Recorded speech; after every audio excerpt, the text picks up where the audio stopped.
I shake my loves. This your girl up his queen coming at you one more again. As y'all know, I'm the hardest working girl out here in these YouTube streets. I just be going all the time. One of these days I'm gonna take a break, like I said.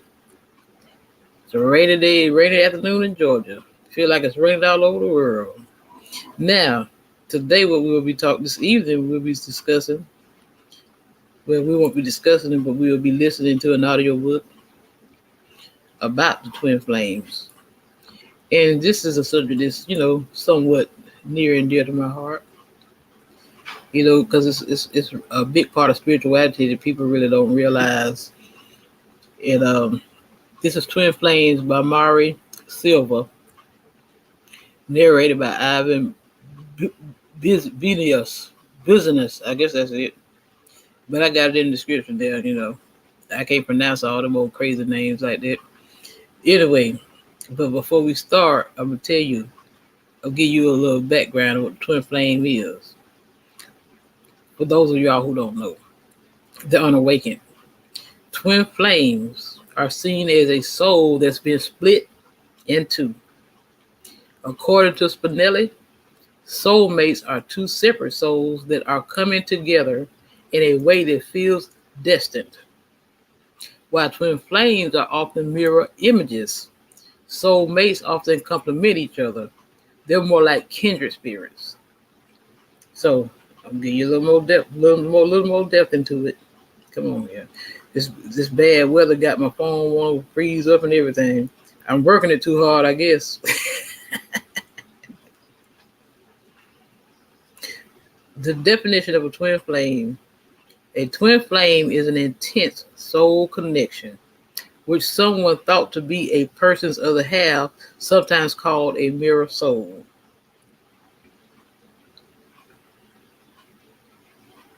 So, since my phone went that crazy, we're going to go ahead and get into this audio book.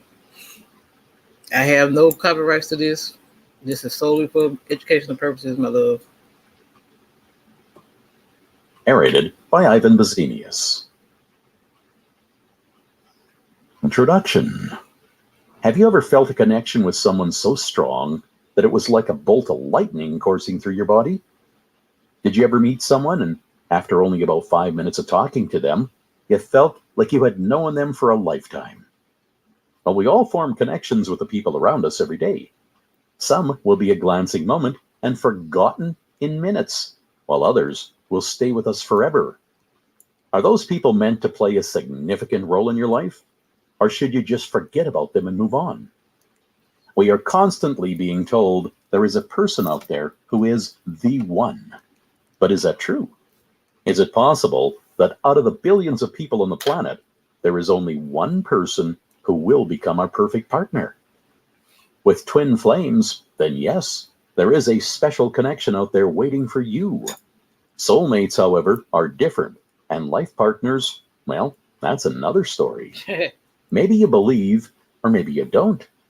This audiobook will give you the knowledge you need to identify why certain people affect you in various ways.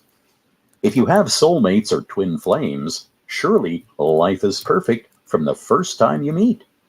If this is true, then life would be much easier, and even the most tumultuous relationship can benefit from some insight into the journey they're on. Introduction. Chapter 1. What are twin flames?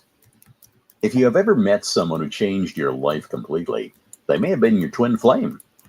When you form a high-level spiritual connection with someone, it can lead to love, friendship, or maybe a combination of the two feelings. If you have a relationship with someone who is intense, life-enhancing, and spiritual, this could be a twin flame relationship that will endure any obstacles or circumstances. To understand the concept better, go back to the origins of the twin flame theory. When you know the reasoning behind the doctrine, you understand more about the connection formed with your missing twin flame. The history of the twin flame theory. When considering the origins of twin flame theory, you can go back as far as history records allow. Nearly all civilizations have examples of separation of souls. Yet Plato, the Greek philosopher, presents the most distinctive explanation of how humanity became divided, formed two parts of the same soul. Plato lived in the classical period of ancient Greece and formed a school of thinking simply known as Platonist. He composed a dialogue known as a symposium in which he explained how the actions of the gods affected humankind and why the actions were necessary. Originally, humans had 4 arms, 4 legs, and 2 sets of genitalia. Their head comprised 2 faces, and there were 3 genders of humans. The traditional male and female were 2 of the genders, while the third was a hermaphroditic being with both sets of genitalia. In the symposium, Plato stated these original humans were essential sources of labor. You know, when I was growing up, you don't hear people talk about hermaphrodites anymore. But when I was growing up, you used to hear people talk about such and such was a hermaphrodite. This person was a hermaphrodite. But you don't hear about that anymore. I wonder why. Energy for the gods and other dwellers of the higher dimensions, but were quickly becoming powerful beings. They threatened the gods, and it is written that the eradication of humans was considered. Realizing this would leave the gods with no form of subjects to do their will, Zeus came up with a solution to increase the workforce while diminishing their strength. He separated the original human forms into halves. Each human then became the form we recognize today, with 2 arms and 2 legs, with just 1 face and 1 set of genitalia. While the process doubled the number of humans, it also weakened their power. The gods had created a form of slave that knew no pleasure and lacked the will to live. Humans starved themselves and died off, leaving the gods with a conundrum to solve. Apollo devised a solution, and that was to sew the original humans together and then divide them with a common bond, so they had a sense of purpose and desire. He reconstructed the human form with a belly button that became the redeeming sign that our twin flame still existed somewhere in the world. Each human then became reborn. They were refueled with a desire to seek their twin flame and to form a reconstituted version of their original self. The gods recognized that desire and emancipation made humans function on a higher level. Yet the reality of them finding their twin flame was remote. This suited their purpose because when humans find their mirror image, they become a powerful force that rivals the beings that govern them, namely the gods themselves. The archetypical example of a twin flame relationship. Well, classic Greek history also gives us an example of the sacred lover archetype, Aphrodite and Ares. Ares is the divine male twin flame and the god of war. Aphrodite is his twin feminine flame and is also the goddess of love and beauty. They should have been repulsed by each other as they represent polar opposites with their beliefs and their powers. Aphrodite was married to a powerful but ugly god called Hephaestus, who neglected his beautiful and frustrated wife by spending his nights in the workshop. Ares and Aphrodite took advantage of the situation and met to make love until dawn every evening. It had been well reported that the Greek gods encouraged affairs with other people. They didn't encourage any form of fidelity. When the god Helios caught the lovers in a flagrant position, the story of their love enraged the gods, and they punished the lovers by separating them for eternity. These twin flames would not be kept apart by rules, and even following the godly declaration, they met regularly and produced 7 children from their union. The god of Eros, whose powers include love, youthful magic, and sex, was one of these children, and serves as a powerful reminder of what can happen when twin flames procreate. Some people believe that it automatically means you will become romantically involved when you meet a twin flame. While this can be true, your twin flame could be a friend, a mentor, or even a student. They will often enter our lives when we are desperate for help. They form intense relationships that help us to steer through times of need. Twin flames will form a relationship so intense it is uncommon for them to be lifelong relationships, so separation is sometimes inevitable. It's okay for twin flame relationships to end, considering such levels of intensity can be unhealthy. When twin flames separate, it is painful, but the 2 people are left with crucial answers to life lessons and a feeling they have encountered their cosmic partner. Are you already part of a twin flame relationship? Do you have a yin to your yang? Do you have a relationship with someone who completes you? Here are some of the most common signs that you are already connected to a twin flame. Number 1, the time is irrelevant to both of you. You can spend hours with each other and never get restless or bored. You both wonder where the time has gone, yet you feel ready to do it all again the next day. Number 2, deja vu. During conversations, you discover strange coincidences in your present and former experiences. It seems like life is forming a path, so you both reach each other. You are destined to have a relationship. Number 3, you both feel a magnetic force that crackles when you meet. You feel a connection between your physical and your spiritual energies, and you form an unspoken understanding.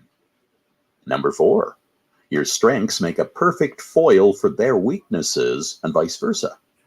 Together, you are a force to be reckoned with, and you are virtually unbeatable. Number 5, you have a shared sense of purpose. The ideas you hold dearest are a shared value you both strive to achieve. Number 6, as twins, you know each other inside and out, flaws and all, and you never judge each other. Number 7, you will disagree because you are comfortable that you will always resolve your differences, no matter how often you fall out. Number 8, you are connected on many levels.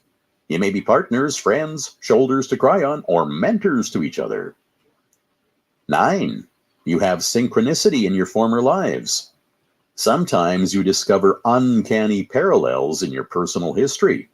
For instance, you may have both been in the same place during a historic event, say like 9/11, without even realizing it. And number 10, you grow as a couple and become more sympathetic, forgiving, and empathetic to each other and others. Why we need twin flame relationships. Contrary to some beliefs, we are a complete being even without this spiritual coupling. We all have a complete soul that can be strengthened by our own experiences, but a twin flame relationship helps you reach another level. These relationships help you shed all egos, understand what your hearts need to heal, and take the first steps to become a spiritually enhanced human. The purpose behind your relationship with your twin flame can take many courses, but it will inevitably lead to a harmonious and balanced coupling with a positive outcome. This can include raising children, forming a bond especially important when it comes to ecological matters, doing business with each other, or becoming a spiritual mentor to each other. Sometimes you can miss the signs that lead you to your twin flame. Outside influences may leave you feeling incapable of receiving the gift of a spiritual relationship and leave us unreceptive to the connection. You can be overwhelmed with emotions that leave you drained and flat, so you miss recognizing the signs you are in the presence of a twin flame. Maybe you are grieving, or you're trapped in a bad relationship. When you may need spiritual help, the emotional points may be the reason you're failing to acknowledge their presence. It doesn't matter if you seek a new spiritual connection or are simply meeting new people. It is essential to know how people make you feel. This can also apply to individuals we already live with or have in our lives. This could be part of your spiritual makeup without you realizing the fact. 15 things to look for when you meet a potential twin flame. Number 1, you always come away from spending time with them feeling like you've learned something. If you meet someone for the first time and feel like they can teach you something without you feeling inadequate or incompetent, well, then you may have encountered a twin flame. If you also feel like you have shared knowledge that could be world-changing, this could be your spiritual twin flame. Secondly, you immediately feel like this person is a safe place for you to go to. When you meet someone who is completely trustworthy and will guard your secrets and thoughts, this can feel like coming home. Number 3, you know they will never judge you or reject you. This doesn't mean they won't be truthful with you or fail to pull you up when you mess up. They are so confident in your relationship They are probably the only person to tell you the whole truth with clarity that most other people lack. They aren't afraid that you can't handle the truth, and they know how to work with you to become the better person you both know lies below the surface. Number 4, you never have to put a show on for them. If you feel awful, then you can act like it, and they will know exactly what to do. They will never berate you for having human emotions, but they will accompany you on the journey that these emotions take you on. Number 5, you both have dark and light sides that complement each other. When your dark side is prevalent, they will display their light side to create a balanced, harmonious feeling. They instinctively know what mood you are in and how to be sympathetic to your aura. Number 6, you fall in love unconditionally. Every person loves another person or persons, such as your parents and friends, past lovers, or people who have played an important part in their life. But falling in love is different. Twin flames fall in love despite convention and circumstances dictating that it's wrong. They are unaffected by reality and any form of mental clarity. The heart wants this relationship, and it is a natural progression for both people. Number 7, you become scared of the relationship and you want to bail. In the early stages of a twin flame relationship, you can feel overwhelmed by your emotions' intensity and depth. People can reach for their mental sneakers and withdraw. Imagine the coyote and the roadrunner, and you get what this can look like. They're crazy, running around as one chases the other before quickly turning and becoming the one being pursued. We will discuss this aspect of twin flame relationships further into the audiobook. Number 8, you don't feel threatened by spending time apart. You know that when you are together, you are bonded and you form a single unit, but you still have your sense of freedom. Twin flame relationships shouldn't feel like they are smothering you. They should be strong enough to last, even when you are not together. If you meet someone who is the embodiment of everything you want, yet you are never anxious about being apart, they could be your twin flame. Number 9, you are finely tuned to each other's energy. If you have a spiritual connection, you immediately know how the other person is feeling. You know just with a glance when they're happy, sad, angry, or upset.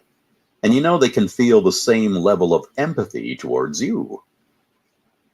Number 10, you feel a sense of completion.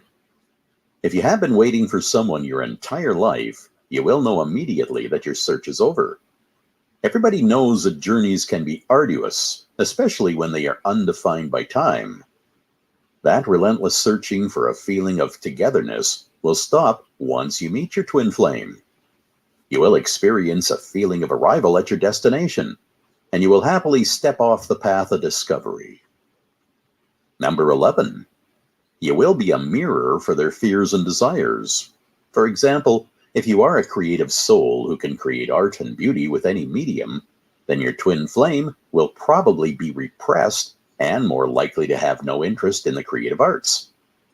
If you're messy, disorganized soul, well, then your twin flame will be a neat freak who demands high levels of organization.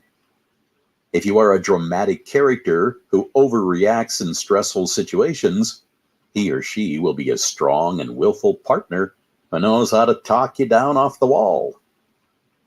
Number 12, your relationship with your twin flame will highlight how shallow your other relationships have been. When you connect with your twin flame, you'll feel a depth and intensity that you've never felt before. This doesn't mean that former relationships are irrelevant. After all, every relationship we should have should teach us something. It merely highlights that spiritual connections are far more intense than physical or familial relationships can ever be.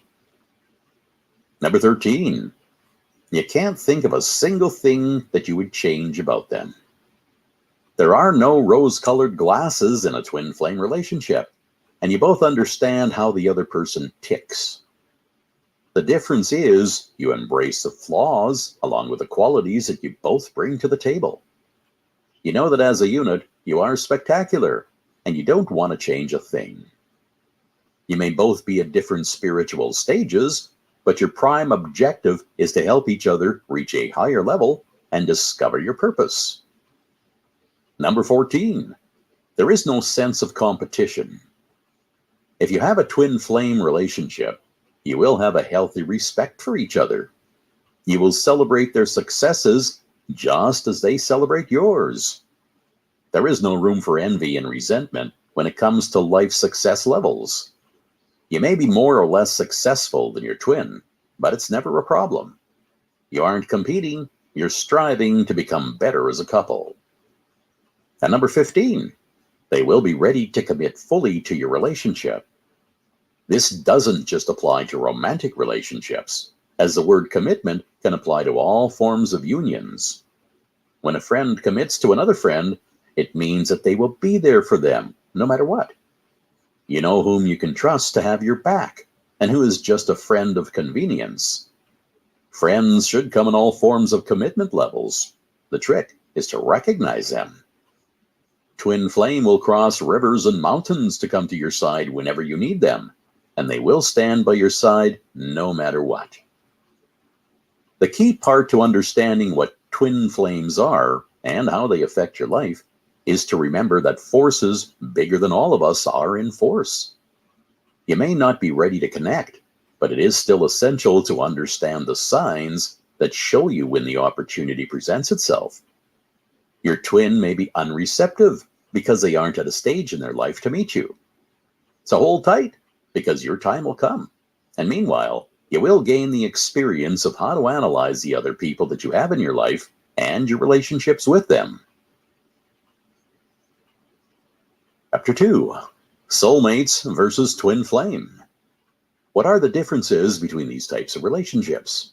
You already know something about what a twin flame brings to a relationship.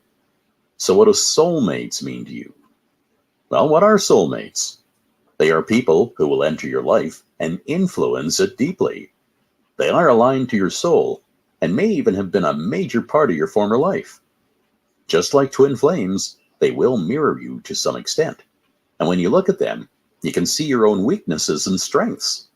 However, the difference between soulmates and twin flames is the depth of the connection. You have only one twin flame who is the embodiment of the other half of your soul, while your soulmates are extensions of your spiritual being. You will meet many soulmates in your life, and they will come in different forms. They will come into your life to shake things up and make your life more meaningful. They may form romantic attachments, or they may be friends who make your life more enjoyable. Sometimes the term soulmate can put pressure on a relationship. If one person describes the other as a soulmate, it's daunting to live up to that expectation. True soulmates should have easier relationships than others and have a natural flow without dark or difficult aspects. They are intense but joyful compared to twin flame relationships, which will often be torrid and filled with extreme emotions. Your soulmate should make you feel close to them and comfortable in their company. Soulmates may come into your life for long periods and be around as a rock for you, or they may be the catalyst that sparks an idea and then departs from your life in a matter of minutes. Soulmates have a give and take relationship, and they will sometimes push you outside of your comfort zone when needed. Soulmates are meant to teach us life lessons and improve our spiritual strength. They will help you raise your spiritual consciousness, while twin flame relationships work together to raise the entire world's spiritual consciousness. You will meet many soulmates during your time on Earth, yet you may never meet a twin flame. That's not meant to be a statement that should make you feel sad.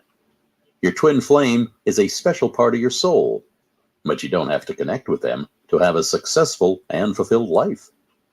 You are complete as you are, but if you are blessed with a twin flame connection, then you will work together to create intense energy that can be arduous and painful, yet filled with the most intense love. The signs you have met someone from your soul group. Your soul group comprises people with whom you have a natural connection. You will connect with them on a mental, emotional, physical, and spiritual level without knowing why. The energy between you will resonate so strongly it may feel physical. Soulmates create strong bonds that can transcend time and create vibrations that will create harmony within the group. Soulmates within your soul group can be from different backgrounds, cultures, and gender, and will often have diverse backgrounds that bear no relation to your own. What they do have in common is a strong sense of shared values and dreams. They believe in the same things you do, and they share the same principles and ethics as you. You need to be open to meeting members of your soul group to benefit from the experience. They are all sent into your life to help you grow and move past fear. But if negative attitudes bog you down, you will not enjoy meeting members of your soul group. Many spiritual traditions believe that the obstacles we face in life are predetermined even before we're born. The people who enter your life as part of your soul group are chosen to help you overcome these obstacles and grow as a spiritual being. So where do you meet people from your soul group? This is one of the most important questions you can ask, and others will tell you to search everywhere. Although, if you choose to take that approach, it can take over your life. Your spiritual path is preordained, and the chance to meet your soul group will present itself when you are ready. Doesn't mean you should sit back and go about your normal routine, changing nothing. After all, you can't win the lottery if you don't buy a ticket. Once you feel your soul group's synchronicity pulling you in, you need to be ready to embrace the feelings and seek them out. This process involves allowing your heart to rule your head and listening to your gut feelings. Your headspace will be filled with all your fears and safety measures that instinctively guide you on a safe and comfortable path. Your heart, meanwhile, is more inclined to take you out of your comfort zone and take a new path. Try following your intuition instead of your tried and tested methods of living. Embrace new experiences and the related opportunities they present. When you want to meet new people and broaden your horizons, the internet may seem like the last place to start. Online interaction is not something you would associate with finding your soulmate, but it is the perfect starting point. You can research new subjects, hobbies, and interests to discover your potential soulmates. Create an online course for people in your area interested in the same things you are. A meetup course for cooking or art could mean you will meet like-minded people who may just be a part of your soul group. Even if you don't find a soulmate immediately, you will establish new connections and increase your social group, which is always positive. The local church can be a perfect way to meet people and become an active part of the community. Volunteer work is also hugely rewarding and gives you a sense of giving back to the community. It's true that as we get older, it is more difficult to make friends and form new relationships. So you need to put the effort in and say yes to new experiences. Stop checking out online contacts and liking photos from remote friends and concentrate on the people you encounter every day. So how do you know when you have met someone from your soul group? Well, number one, your eye contact is intense. When you look into someone's eyes and you feel a connection that is familiar and comfortable, then you may have met a soulmate. They have a coupling with your soul that can feel ancient and unbroken, and it will never feel uncomfortable. Number two, they will be soul-centric. Members of your soul group won't be interested in your social statuses, such as how much money you have, or your status at work, or other egocentric parts of your life. They will be more interested in your spiritual footprint on the world. Expect conversations about environmental issues and conscious living as you begin to share your common interests. Number three, you will feel a magnetic pull. Even if your meeting is brief, you will be mesmerically drawn to them and their energy. Number four, you share the same beliefs. Members of your soul group will often amaze you with their synchronicity to your beliefs. They will be on the same page and will often mirror your words and your thoughts. Number five, you have a timeless relationship with them. From the minute you meet a soulmate, you are comfortable in their company. You don't have an initial awkwardness or reservation. You could have known this person for the whole of your life. Number 6, they appear at the most opportune moment. You may be unaware of your personal sense of attachment, but members of your soul group will instinctively know you are ready to meet them. There are numerous types of soul connections in your soul group, and they will appear to you when you need them the most. Number 7, time is irrelevant. You could spend hours with soulmates and never notice where the time went.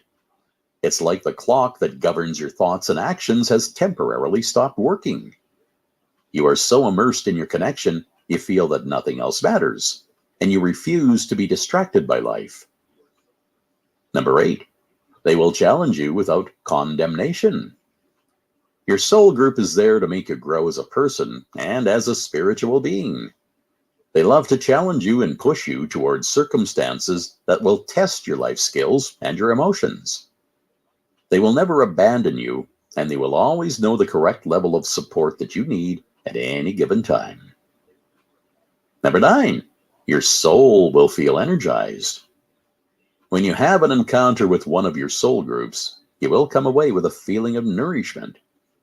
It'll feel as if your soul has just had the best meal ever and is full and contented. And number 10, you can be yourself. Your soul group is aware of your true personality.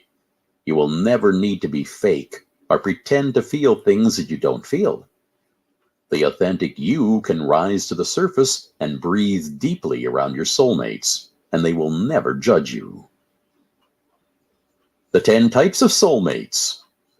Your soul group comprises multiple types of mates, so it is important to realize who can be part of our spiritual consciousness and common humanity. Number 1, soul partners. These are the most common types of connections and are formed with people that you agree to partner with.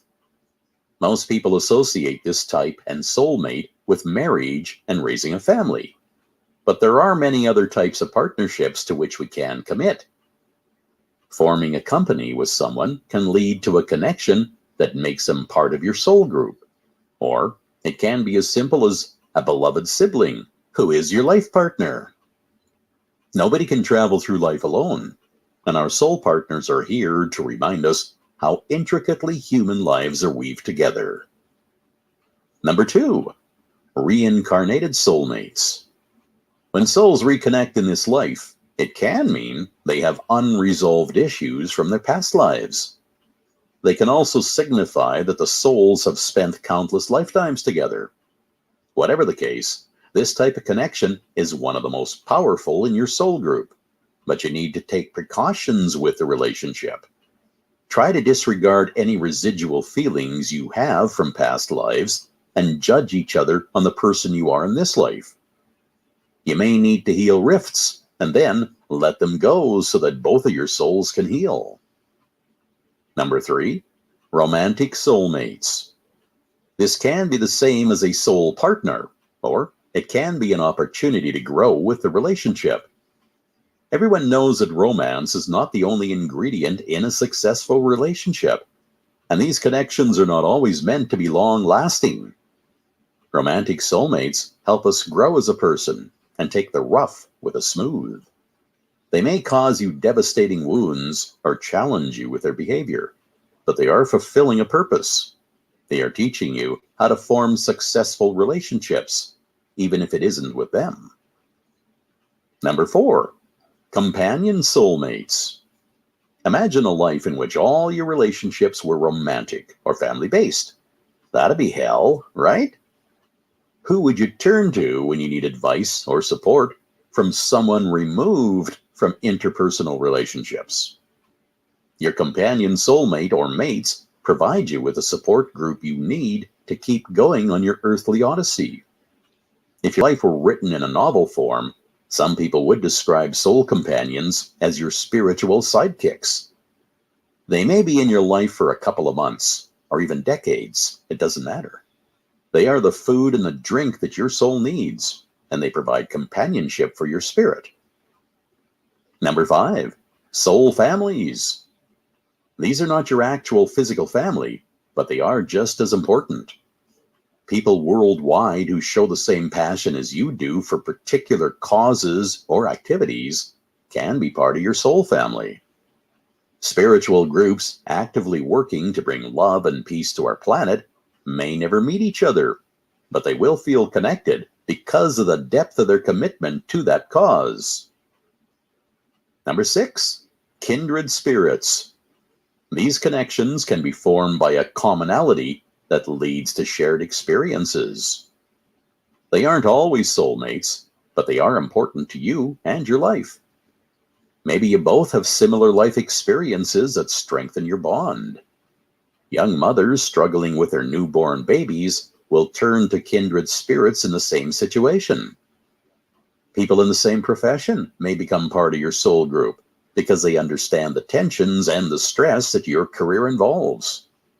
It can be incredibly satisfying to spend time with a soul who just gets what you are all about. Number 7, soul contract. This is not really a part of your soul group, but rather a contract you make with yourself. You become another member of your soul group and promise yourself to do something monumental in this lifetime. You may make this connection with someone else, or just with yourself. Just knowing the depth of commitment will help you when struggling to reach your objective is inspirational and soul-lifting. Number 8, soul teachers. These members of your soul group are sent to educate you. They may be traditional relationships you form with educators who help you through school or college, or they may be more diverse. When you form a relationship with a person who can guide the path your life will take, it can be magical. College professors or counselors can be soulmates who aren't just educating you. They show you how important your advice and counsel can be for others further down the line. They are sharing the gift of knowledge and the importance of sharing it. Number 9, soul crossings. You may feel that the most important part of your soul group is the people who are there for you throughout your life and are constant companions. This can be true sometimes, but the fleeting meetings we have with soulmates can be just as important. The phrase, ships that pass in the night, is the perfect way to describe these encounters. You may feel an intense connection, but the time and the place aren't right for long-term relationships. This could be someone you meet on holiday and form an immediate bond with, but you lose touch when you return home. Or a lover you meet who has been diagnosed with a terminal illness and passes away a month after you meet. The point of these connections is to help you understand that time is irrelevant concerning connections of the soul. They are all essential and they teach us something, even if they are brief. Number 10, karmic soulmates. What do you think karma is? Is it a system of punishment and reward, where the universe deals out karma depending on our actions? Karma is a natural energy governed by cause and effect, and the members of your soul group that are karmic soulmates will help you grow and evolve. They enter your life at key moments and facilitate you to change direction. They may be positive influencers who will help your soul evolve, or they may be negative forces who will help you recognize when life is taking you down the wrong path.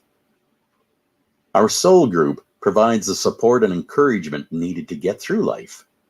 Remember that your soul is always craving new experiences and looking to evolve. Recognizing the people who form part of your soul group will help you facilitate this evolution. So, what is the difference between soulmates and twin flames? You have multiple soulmates and just one twin flame. The depth of intensity will be off the scale when you meet your twin flame, and it has been described as a soulmate on crack. Chapter 3, Twin Flames as Life Partners. When we consider archetypal love relationships and how people describe their partners, the term life partner is often used. It creates an image of two people who meet, fall in love, create a family, and then grow old together. Life partners are meant to be there for each other through thick and thin. So, with I reckon I'm gonna cut this short tonight. Ain't nobody out there but the dust bunnies. I don't like being in the stream by myself. I be wanting to, interact with people.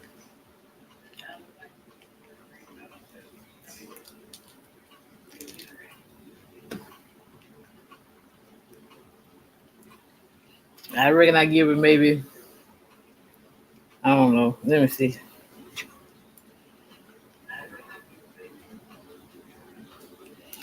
Let me see how many minutes we got here. I guess after this chapter here, I reckon I'll call it a night. in mind, is it ideal to have a twin flame as a life partner? Well, in most cases, the answer is a definite no. Twin flames are two parts of the same soul and turbulently connect with passionate and highly charged emotions involved. You can't choose your twin flame. You are joined on a spiritual level. If you are destined to meet, you will. Twin flames will often push you into a dark place and force you to rethink how you function as an individual. Twin flames enter your life to make you a stronger individual and to take you to your highest highs and your lowest lows. The blind passion you feel for them will not always be sexual, but you will love them with an unhealthy level of toxicity. And people around you will often warn you to get out of the relationship. When you connect with your twin flame, you'll feel like an addict. You crave the connections you have, and it is more important to you than all your other relationships. Soulmates are also a predestined kind of connection. You have shared experiences, possibly from past lives, and they are often guided into your life to serve a purpose. When you need a soulmate, they can appear in any type of relationship. They may stick around or be gone once they have fulfilled their purpose. Relationships with soulmates are not always about longevity. So, what is the difference between these two love relationships and life partners? All the relationships you have had before you meet your life partner are designed to help you recognize the qualities you need in your choice of a life partner. The spiritual wounds and heartbreak you have suffered in the past are all part of the process that leads you to your ideal life partner. This connection is not just about romantic relationships, and they can occur in different aspects of life. The more you accept love into your life, then you will be ready to accept a plethora of life partners that will make you a more rounded individual with strong relationships to keep you grounded. They help you learn they teach you how to love yourself, how you want to be loved. That's what those relationships are about. Definitive types of life partnerships you should be looking for. Well, number one is a partner. A great way to start is with the most traditional form of a life partner, your significant other. Maybe a boyfriend, a girlfriend, a husband, or a wife. Your definition of a partner doesn't matter. The term a life partner transcends gender, sexuality, or fluidity. We all seek love, protection, and the need for a safe relationship we can call on to retreat to when the world is proving to be a bit too challenging. A life partner will be there for you when you need them and step up to the plate when you need them. Traditionally, this involves a male partner taking a hero role with their woman. They'll step in and rescue their partner just like the heroic male they are biologically programmed to be. Knight in shining armor, that's what I say. But the modern world has moved on, and women are more likely to play a different role than traditional heroes and damsels. They'll expect to be just as protective as their male counterparts and be there for them whenever they are needed. Does this mean that the hero instinct should be ignored? Well, no, it shouldn't. It is built into male DNA, and they often need to feel some heroic role to keep the relationship healthy. Here are a few simple ways females can keep their men feeling like heroes without seeming like a bimbo. Make sure they're satisfied in the bedroom. Men are naturally programmed to keep their women happy in bed. So even if you aren't fully engaged because you're tired or you're just not in the mood, Don't make them feel inadequate.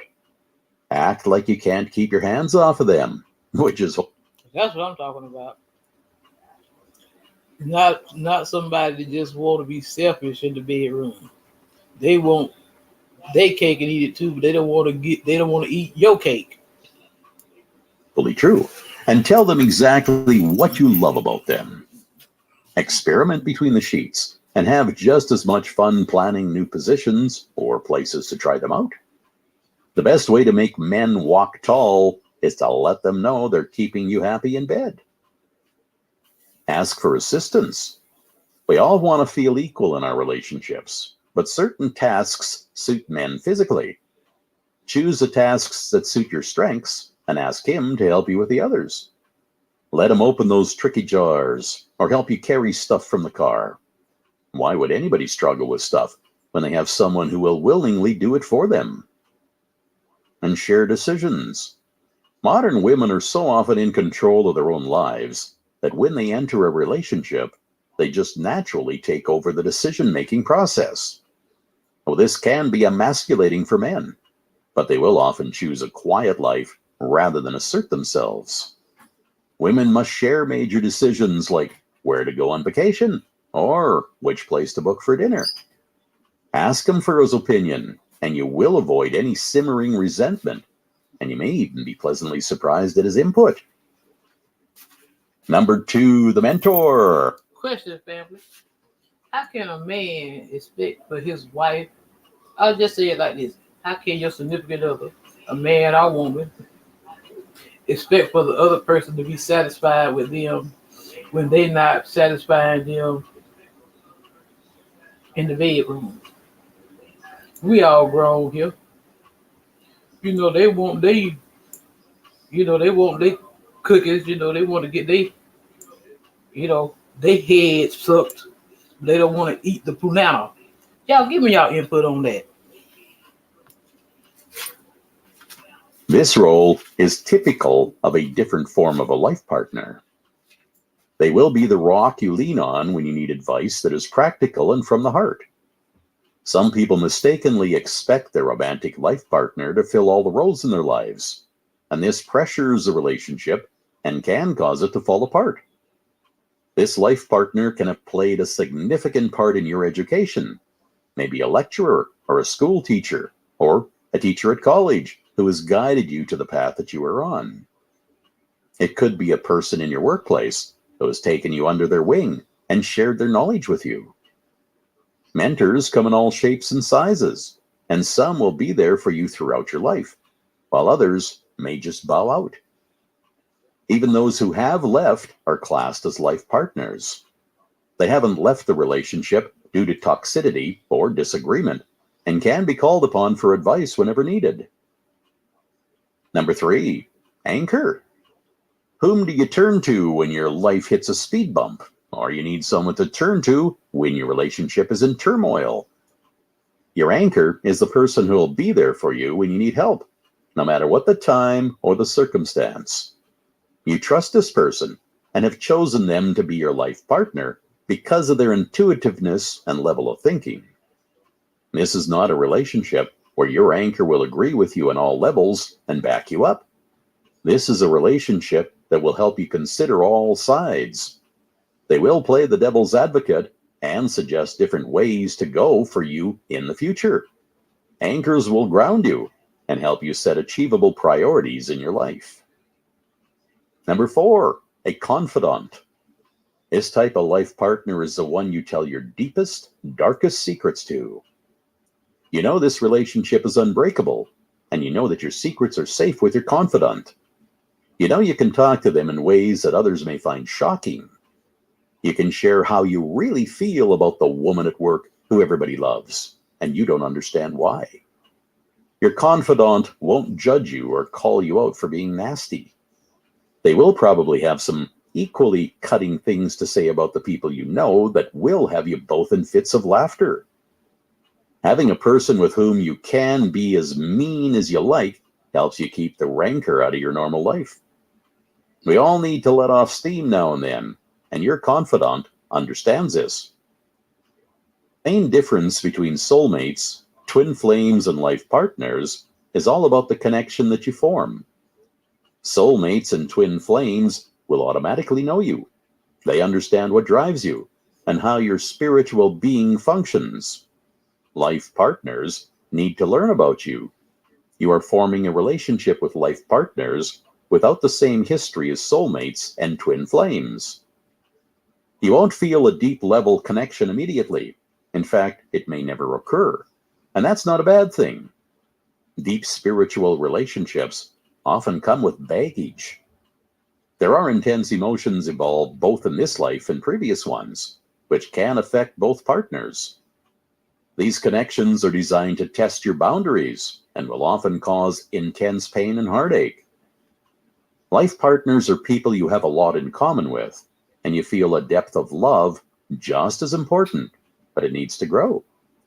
Spiritual connections are more like a jolt of energy that is unexplained, and it can rock you to the core of your being. Life partners generate a love like a plant. It needs to be fed and watered, and it will grow as time progresses. If treated correctly and nurtured, it'll bloom and flower while providing you with strong roots, and you will see the fruits of your labor. Perhaps the most significant thing to remember about a life partner is that you will have a choice. Twin flames and soulmates have a predestined part to play in your life, so balance it out with your life partners. They represent your personality and life choices and mirror the values and qualities you hold. Remember that a twin flame and a soulmate will often cause you pain, and that's okay. Yet it is also the main reason you will need to break contact with them at some point. A life partner is someone you have spent your life with, and you trust they will not cause you pain, although some probably will. 27 traits to look for in a life partner. Number 1, a strong sense of who they are and what they want.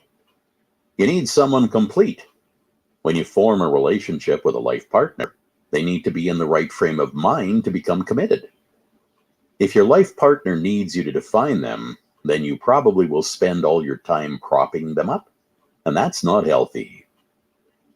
Number 2 is honesty. We all tell white lies and know how to bend the truth with our partners. Should you tell them just how much you hate their new hairstyle or their new outfit? No, you use tact and diplomacy to save hurting their feelings, and that's part of being a decent partner. Lying is different. The minute your partner tells you a lie, you lose trust and respect. Number 3, delight. You need to feel a sense of joy when you see this person. If you feel anything other than total pleasure in their company, then they shouldn't become part of your life partnership team. Number 4 is morality. Choose life partners that believe in the same moral code as you, and you won't be disappointed by your choice. Never compromise on the principles that you both have. It's okay to have different beliefs and goals, but you should share the same level of integrity.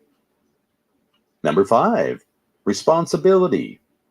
You need to choose people who are just as accountable for your life as they are for theirs. They need to be willing to invest in you and be there when you need them.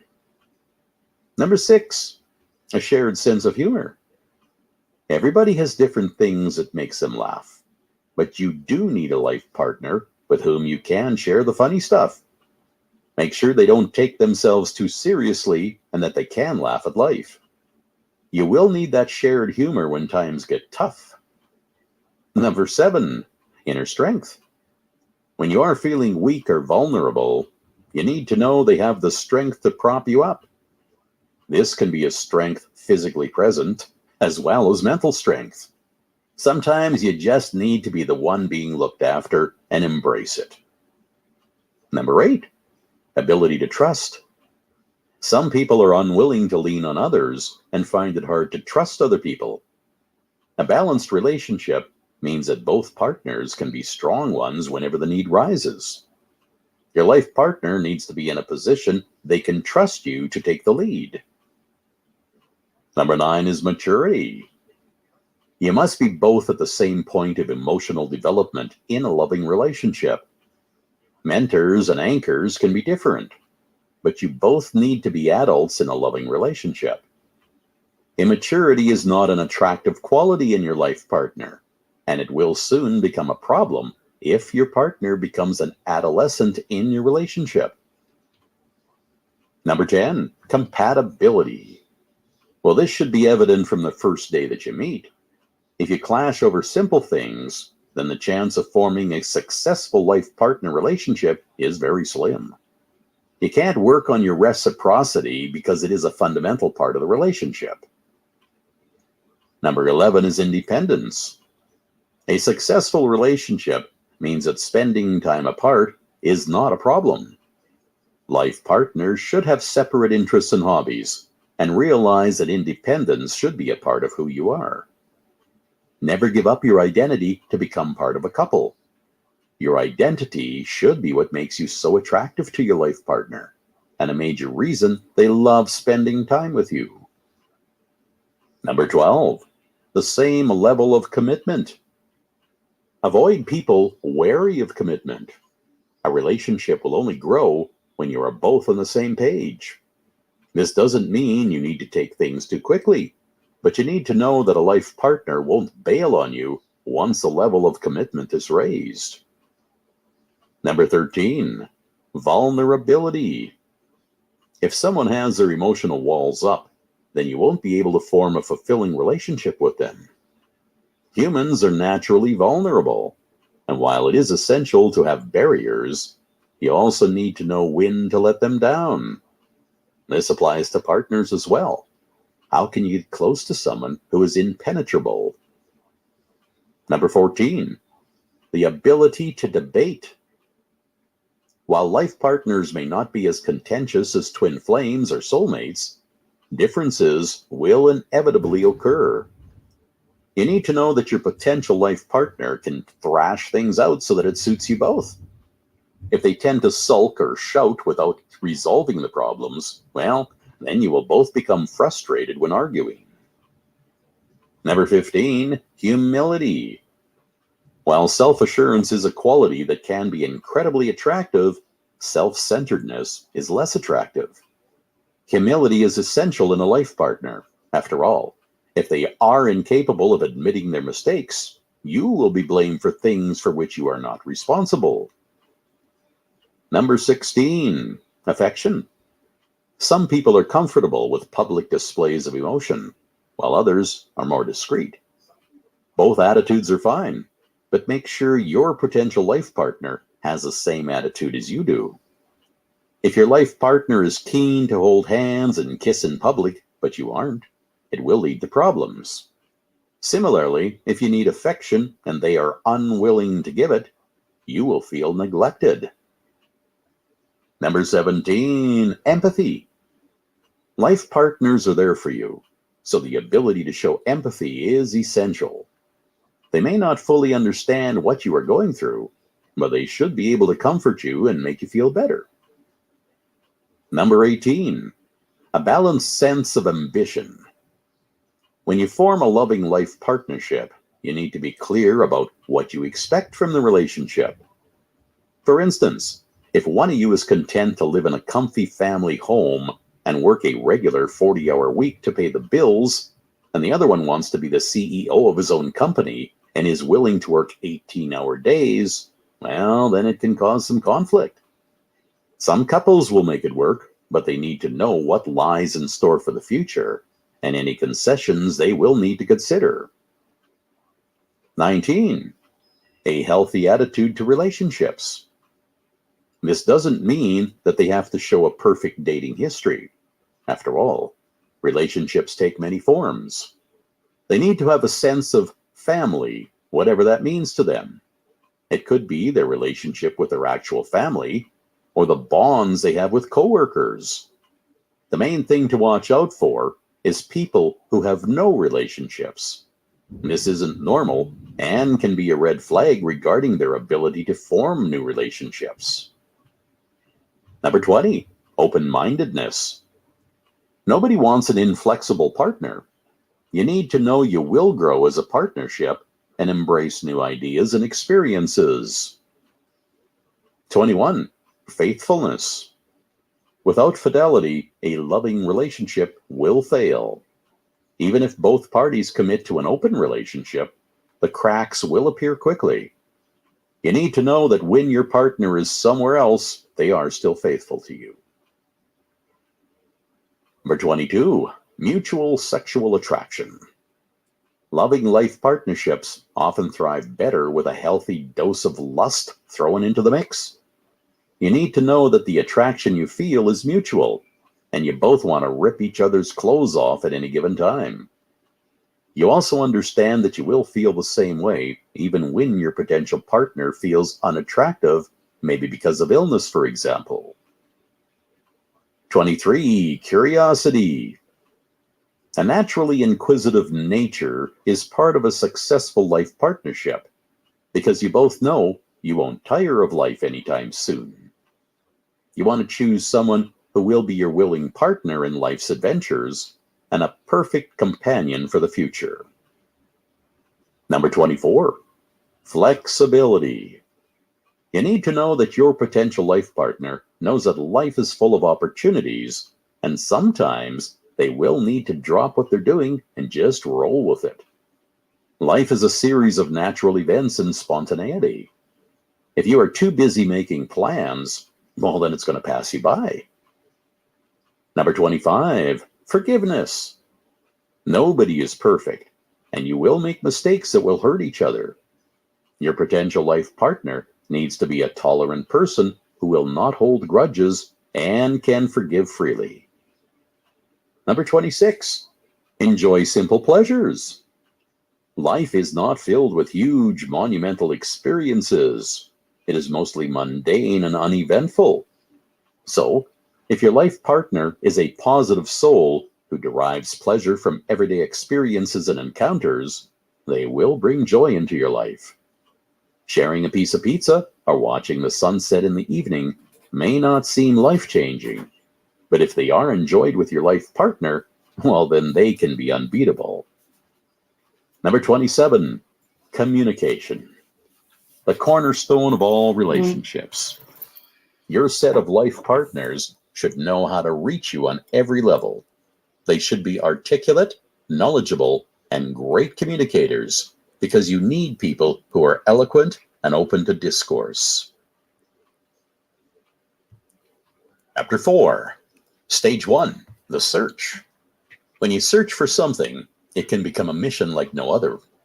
You may be searching for your perfect home, which means you spend all your time online checking out listings, visiting districts, or aimlessly driving around. Look, A lot of people need to be listening to this.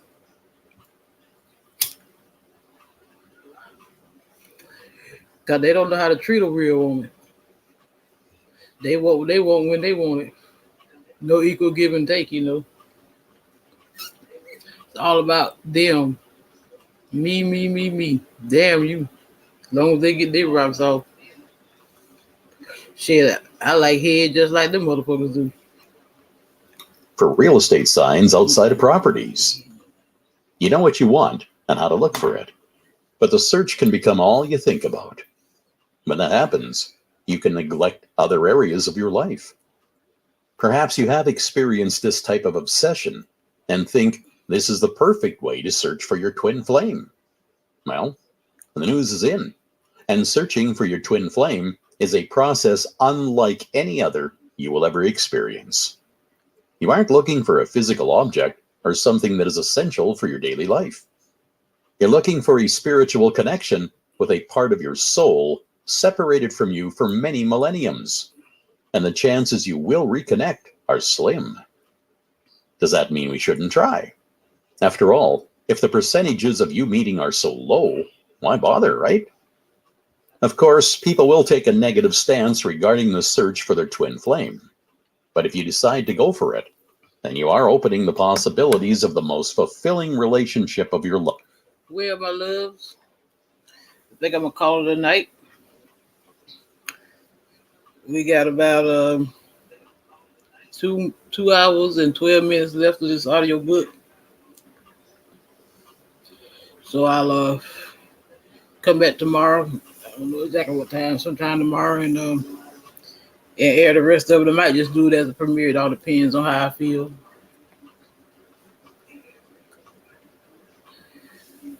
Sometimes, I feel like giving up, but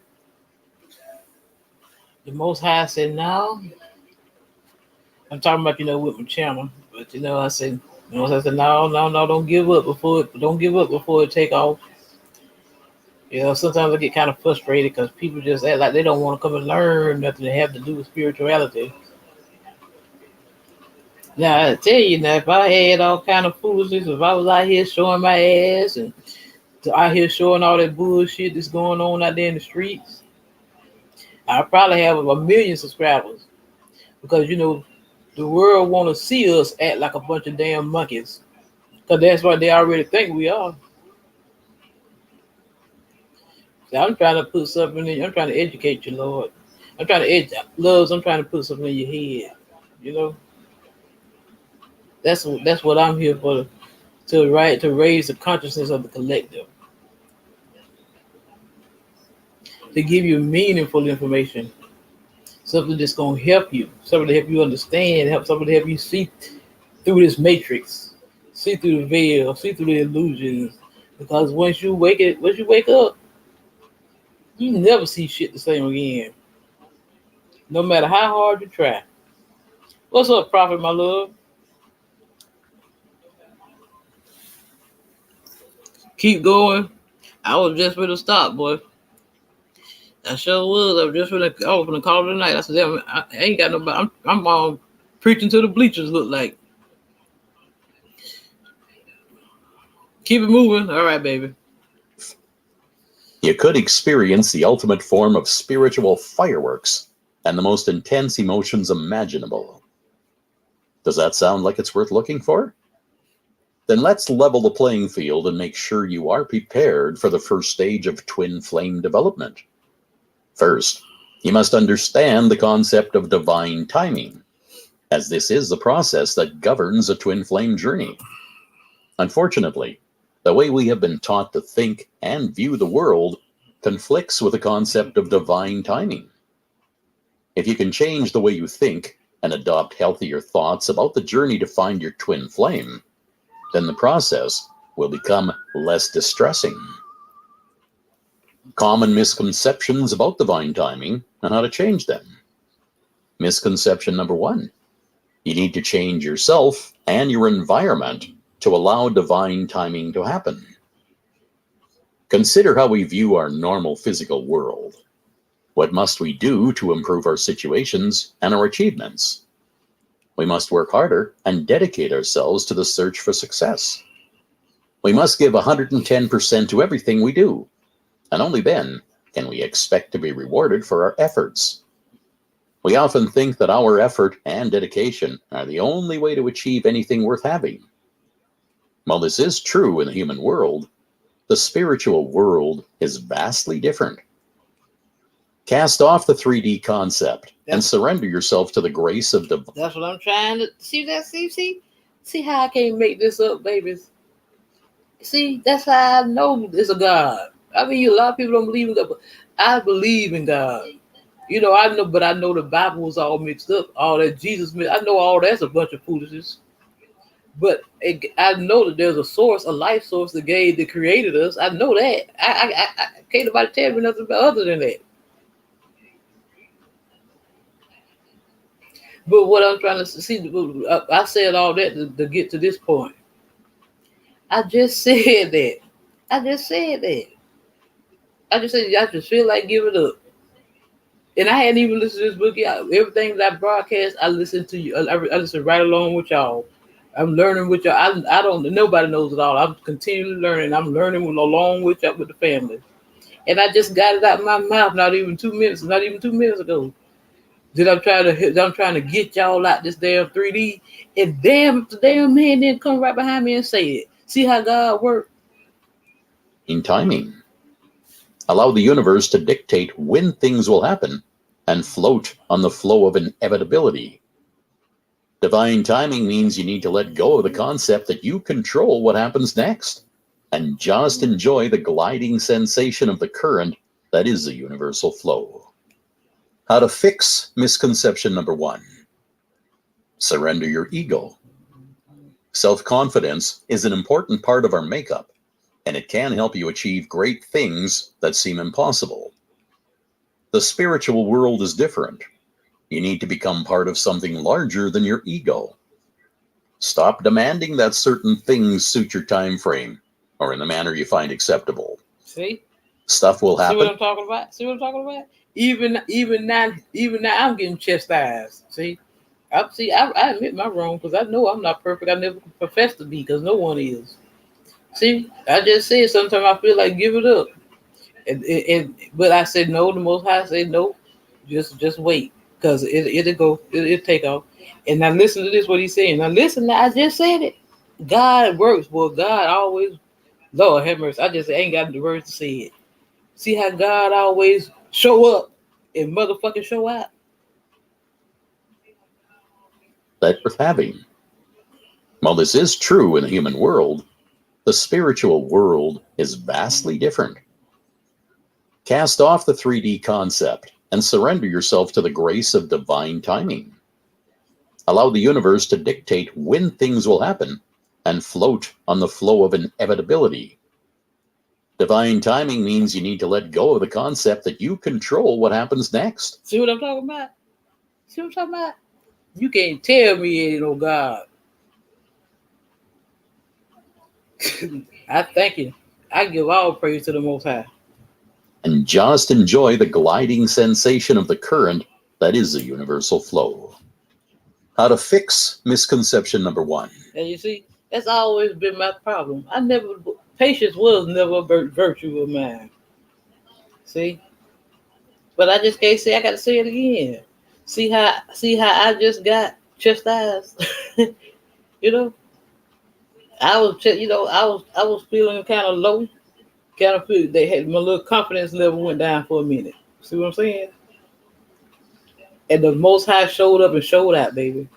That's how I cannot make it up, love. I can't. Everything that I teach on this channel, I can't make this shit up because every time I tell y'all something, the Most High come up, the Most High show up every time and prove me right or prove me wrong. Because like I say, when I say something, something gonna always happen right after I say it to prove that I know that I'm tapped in with the Most High. I know I'm a chosen one. I know what my purpose is in this world. I'm in my purpose. My North Node, Scorpio. That's what I try to tell y'all about the birth charts. Everything that I teach y'all, that's why I say all things spiritual. Everything is connected. We all are connected, my loves. We are the motherfucking universe. See what I'm saying? So yeah, so sometimes I got to get out. Sometimes I got to come on out and speak what I got to say. Because like I say, yeah, I kind of feeling a little low. Prophet came in here and said, "No, sister, keep it moving." Prophet was one of my number one supporters, my A1 from day one. Peace and blessings to thee, my love. I can always look for you to show up and give me that motivation I need, that little nudge. I appreciate you. That's how I know. See, just what we're talking about them. For those who wasn't listening, well, it do be people listening, but they just choose not to comment or subscribe to the channel or hit the thumbs up button. But it don't cost a damn thing to do that. Because I just got to say what's on my mind. Really, I don't feel. I ain't really in it for the money because I don't need the money. I ain't bragging, but I don't. Because the Most High gonna take care of me every day I wake up. I'm a Capricorn. I make money in my sleep. That's why I don't worry about nothing. That's right. That's how good God is. See, when you follow in your purpose of what the Most High got for you to do, He gonna make sure you taken care of. Yeah, that's what the same thing. Something about how you have to learn these lessons with these karmic partners. Same shit I've been going through with this motherfucker here that I've been married to for 10 years. Because he was here to teach me a lesson. See, he had to teach. He taught me how to stand up and learn love myself. See, just how he was saying, that's how you know when you're in these karmic cycles, because everything that he's talked about that's supposed to happen in a true soulmate connection is just the opposite with that motherfucker. And when my eyes really opened up and I started telling that motherfucker what was on my mind, it shit ain't been the same since. That's why he shows out. Like, I don't give a damn about nothing he say. He wanted me to stop my channel. Hell no. You mean to tell me you're not gonna do it? No, I wouldn't give a damn if you was my mama. I'm doing what the Lord want me to do. That nigga told me I was going to hell. I laughed at him. You know, just like when he called them damn police, told that big ass lie, tried to get me locked up. Which I didn't like. What? Yeah, I did tell him I put a bullet in his ass if he didn't get out my face. But he act like I was a murderer or something, you know. And still ain't apologized for it. Told me he wasn't wrong. That's why he gets nothing, baby. He just laying next to me. That's it. Because he wouldn't let me rest. From the time he left this house that day, he called me, harassed me, called me, harassed me, called me, harassed me, called me, harassed me. That's why I say when I do get ready to leave this motherfucker, that's why I move in silence. Because one day he gonna come at me. I ain't gonna be nowhere in the state of Georgia. Because that's the only way I ever have some peace. Because I told him that. I said, you might as well. You say you went and got your place over there, but you every goddamn 20 minutes you calling me, you texting me. I told him, I said, hey, why you didn't think about all that shit when you called them damn police on me?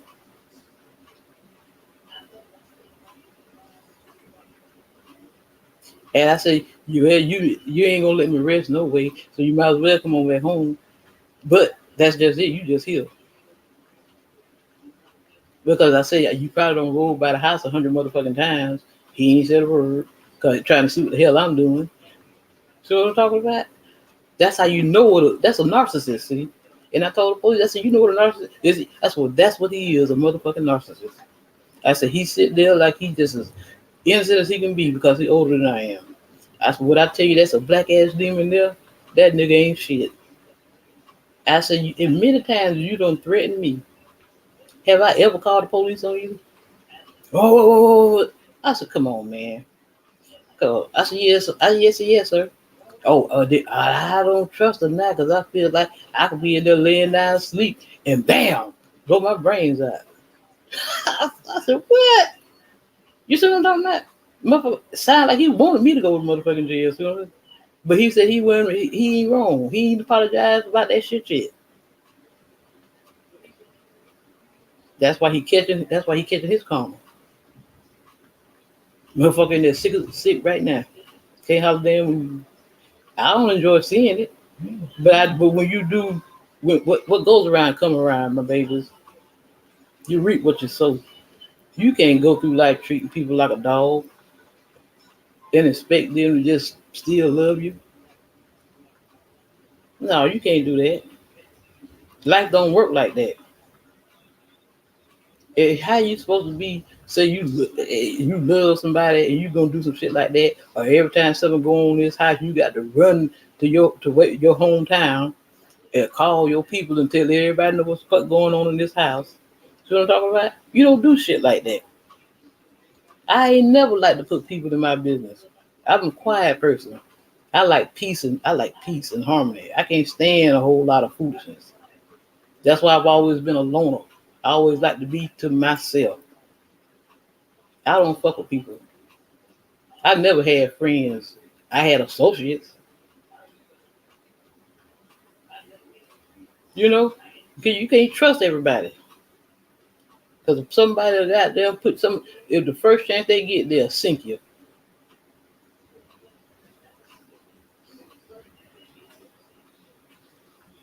I can tell y'all a whole bunch of shit, but you know I ain't gonna go there. But you know, it's the thing. You know, that's you know, And then once I started, like I say, once my third eye opened, I became more spiritual. That's when all the shit. That's when he can't stand it. He can't stand it because I created those boundaries. See, I learned how to love me. You know, once I started loving me, then I know how I want to be loved now. See, and I don't. And I refuse to take anything less than that. The next man that gonna be in my life, he got to be the real deal. He got to be the true soulmate. The one that I know God got one here for me because God got the special person out here for everyone. See, that's why I say God don't put everybody together. That's why they say, well, God joined together, let no man put us under. That's what that means. Because that's the true person you're supposed to be with through thick and thin. Somebody that's not going to judge you for your faults. Somebody that's going to help you. Somebody that's going to help pick you up, help raise you up. You help raise each other up. You know what I'm saying? Support each other. That's what it's all about, my loves. Not lose your identity just to please somebody else. And that's the problem, see. I had lost myself. And once those chains came off the brain, and I started speaking my truth, standing my ground, it was all over then because we ain't got nothing in common. You even said that we don't have nothing in common. We don't have nothing in common. So why you still here? Why you still aggravating me?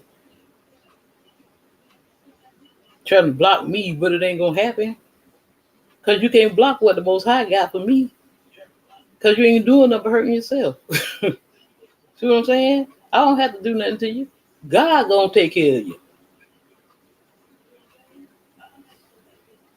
That's why I don't worry. I speak my truth. I do what I want. I go where I want to go. I do what I want to do. And you better not part your lips to say nothing. That's just like I told you. I said you ain't got shit. I said I'll never forget what you did. You trying to keep up with, yeah. Yeah. Just like you stashed back on me, hid money on me, I'm stashing on your motherfucking ass. And just like I told him, I said, just like you said you had to look out for you, I got to look out for motherfucking me, nigga.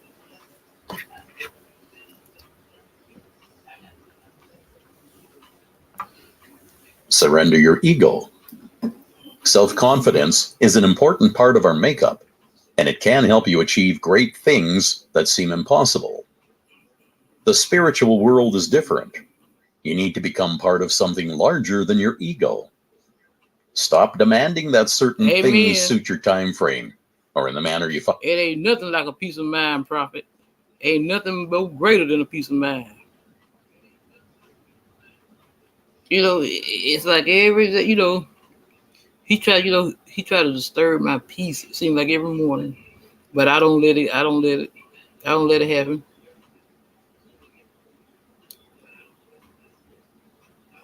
Because he trying to bring me back down to that lower self. I'm too busy ascending. He can't get on. He's not on my level. He don't understand spirituality. Because you know what I'm saying. He don't understand that he a so-called Christian. You know how I talk about them. Throw rocks and hide their hand. They out here doing worse than you doing, but they always out here gossiping and running their mouth. Just like I said, a dog to bring a bone to carry a bone. You always talking about what the street committee say, but you out there saying, motherfucker, you got time to sit down and to gossip with them. You must be out there running your mouth too. That's what the old heads used to always say. A dog, what that mean? If a dog would bring a bone, that mean he carrying one too. Acceptable. Stuff will happen when the universe decides, and nothing you can do can change that. Stop the belief that you have any power over the universe. The physical world may be your domain, but a higher force governs the spiritual world. I hear you, brother. I hear you. Your twin flame journey will take the path that has been allocated. And no matter how strong your willpower, nothing will change that fact. You always keep me uplifted. That's why I be looking for you. That's why I started trying to wait till the evening time when I know you'll be up, because you out on the West Coast and I'm on the East Coast. Because I already know you're going to always come in here, and share that energy with me. I love the energy, positive energy. That's what we was talking about. He was talking about how you meet your soul tribe. Hey, love it. How you doing? You talk about how it's no coincidence we met. I don't believe in coincidences. Everybody that's put on your path is put on your path by the Most High. We all here to meet. We all here because we are like-minded people. We like-minded individuals. See, we all spiritual souls. We were meant to meet each other because it was already written in the stars before we came. That's why I say when you have somebody to try to hinder your destiny, they ain't doing nothing but harming themselves. You know. So, and you say you're a Christian, and you okay? You don't believe in what we believe in, but okay, you say you're a Christian. Now we're gonna go to the esoteric part because I teach the esoteric. Okay. Now in the Bible it tell you you do not judge lest you be judged. And I always talk about the plank in your brother's eye. You don't see the speck in your own eye. See what I'm talking about? If you want to take it there. But you still ain't nothing but a hypocrite. That's what they say, oh hypocrite, because you're not following your own religion. You know? God already don't touch. The Bible tell you do not touch not my anointed. Okay? I give it to you both ways because I was raised in the church. Preacher's kid, like I say. But see, I always knew that it was something deeper. Because we were born, like, see, that's what I say, many are called, but few are chosen, love. That's why they call us the chosen ones. Because we were chosen before birth. That's why we catch so much hell. Through life, if you ever notice, if all of us who have been, all of us who say we know we chosen, we have always had the most shit to happen to us through our lifetime. You know why? Because the Lord ain't gonna put no more in than you can bear. You see the term surrender. What does the term surrendering mean? Is it a sign of weakness or giving up? Or is it all about laying down your weapons and understanding that certain things are out of your control? Try putting a positive spin on surrendering and change how you think about it. Allow yourself to be open to faith, hope, and a belief that a beautiful life awaits those who embrace this concept. Okay, misconception number 2. Divine timing is based on the conditional version of behavioral efforts and will always result in rewards. For instance, as children, we were taught that if you tidy your room, you can go out and play with your friends. And if you eat all your greens, you can have ice cream for dessert. If you behave well during the year, Santa will put you on the nice list, and you will get plenty of presents. And if you do your homework, you can play games after you're done. This is known as the if leads to then approach, and when applied to the twin flame concept, means we think we need to fix ourselves before we are ready to enter the physical union of our two halves. Although you need to be in the right frame of mind and open to the experience for it to happen, that doesn't mean you need to work on yourself. The most important work you need to do is to ready yourself for the experience, is dropping rather than fixing. This will be covered later in this chapter. How do you fix misconception number 2? Understand the positivity of divine timing. There are no punishment options in divine timing. You will always be supported on your journey, and the place you occupy on the journey is right, even when it doesn't feel like it. Have the confidence that you are making progress. Your spiritual voyage is always advancing and will never backtrack. You may slow down and speed up as your spiritual involvement blossoms, but you will never take steps backward. And believe in the universe. Know that everything that happens on your spiritual path is happening for you and is better. Didn't I just say that? That's why I told you I can't make it up. I just said that. Fitting you. Nothing is being done to you as a punitive measure.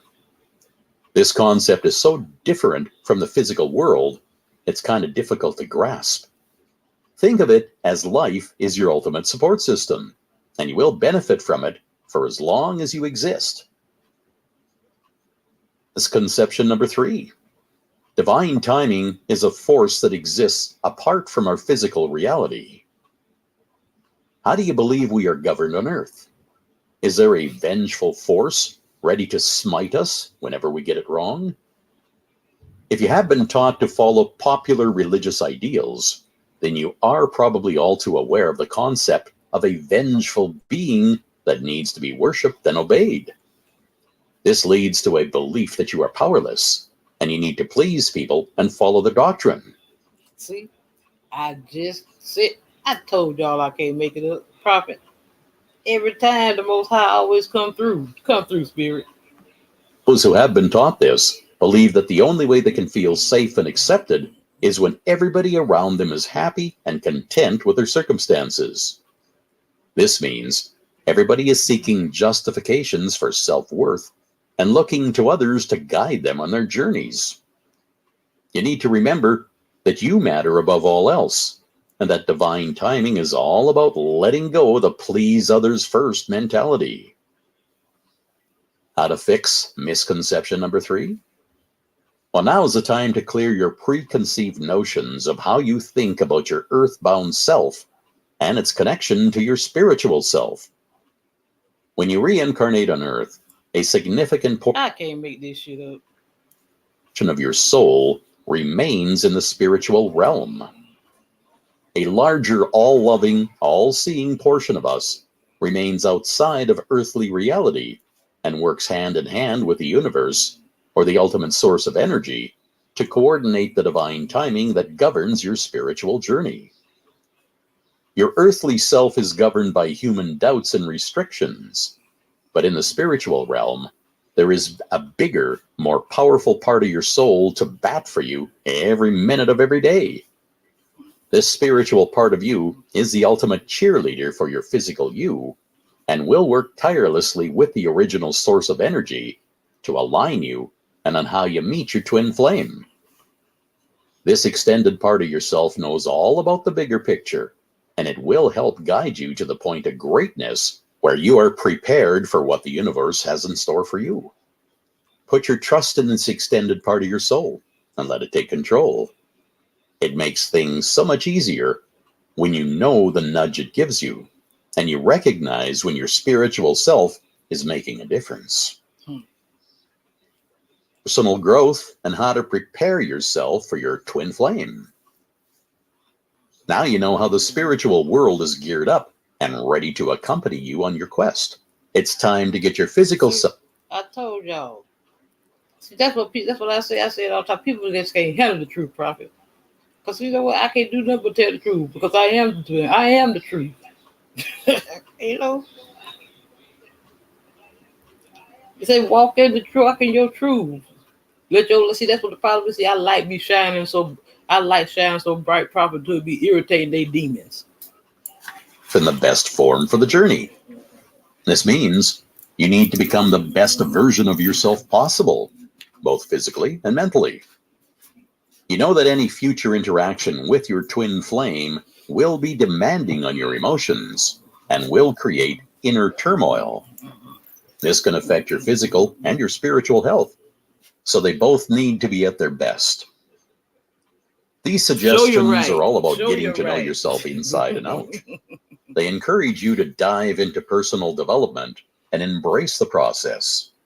See, this form. That's why I always say when I end my streams, I always go within, so you never go without. That's what that all means. But that's everything you just that right there. What you said. That's what that means. Go within, know thyself. See, that's what I'm saying. People just like they don't know themselves. They don't know how spiritual. They don't know they the man. They spiritual. We spiritual. We have the. That's why I tell you, life and death and the power of the tongue. I say it every day. You speak things into existence. You think things into existence. As a man thinketh, so is he. Personal growth should never be considered a chore. Instead, it should be the ultimate way to get to know yourself from every angle. Number 1, Create a morning routine. That's why I always say. That's why I've all yeah. Like I ain't always been on this level. Lord knows, everybody. I know I just, baby. I was a Rolling Stone, as they say. Everything what I tell you, I know I have evolved. I'll never be perfect, but none of us will be. I say it all the time. I keep saying it. But I thank the Most High, I'm not what I used to be. And that's why I see but see, the people don't realize when people be coming to you with all that old negative mess, with all that old gossip, they ain't doing that. They ain't doing nothing but trying to lower your vibration. All that old gossiping and all that. Even in the Bible, they tell you about gossip and stuff. They see you ascending. They see you manifesting like a motherfucker. They see the Most High blessing you, and they don't like that shit. They just sit and make envious and jealous. So they try to think of ways to try to come at you. Sometimes sometimes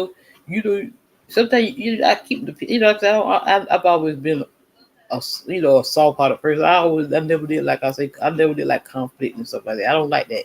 That's why I don't like being around a lot of people because my spirit don't rub off. Like I just seem like when I can pick up people's energies and stuff. It's like it do something to me when I get around that bad energy.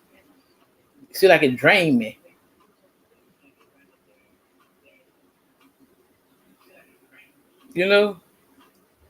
And see, they want you to be on a bit back down on that. They know how you was when you was out there doing all kind of shit. Gossiping and going with them and doing this and doing that.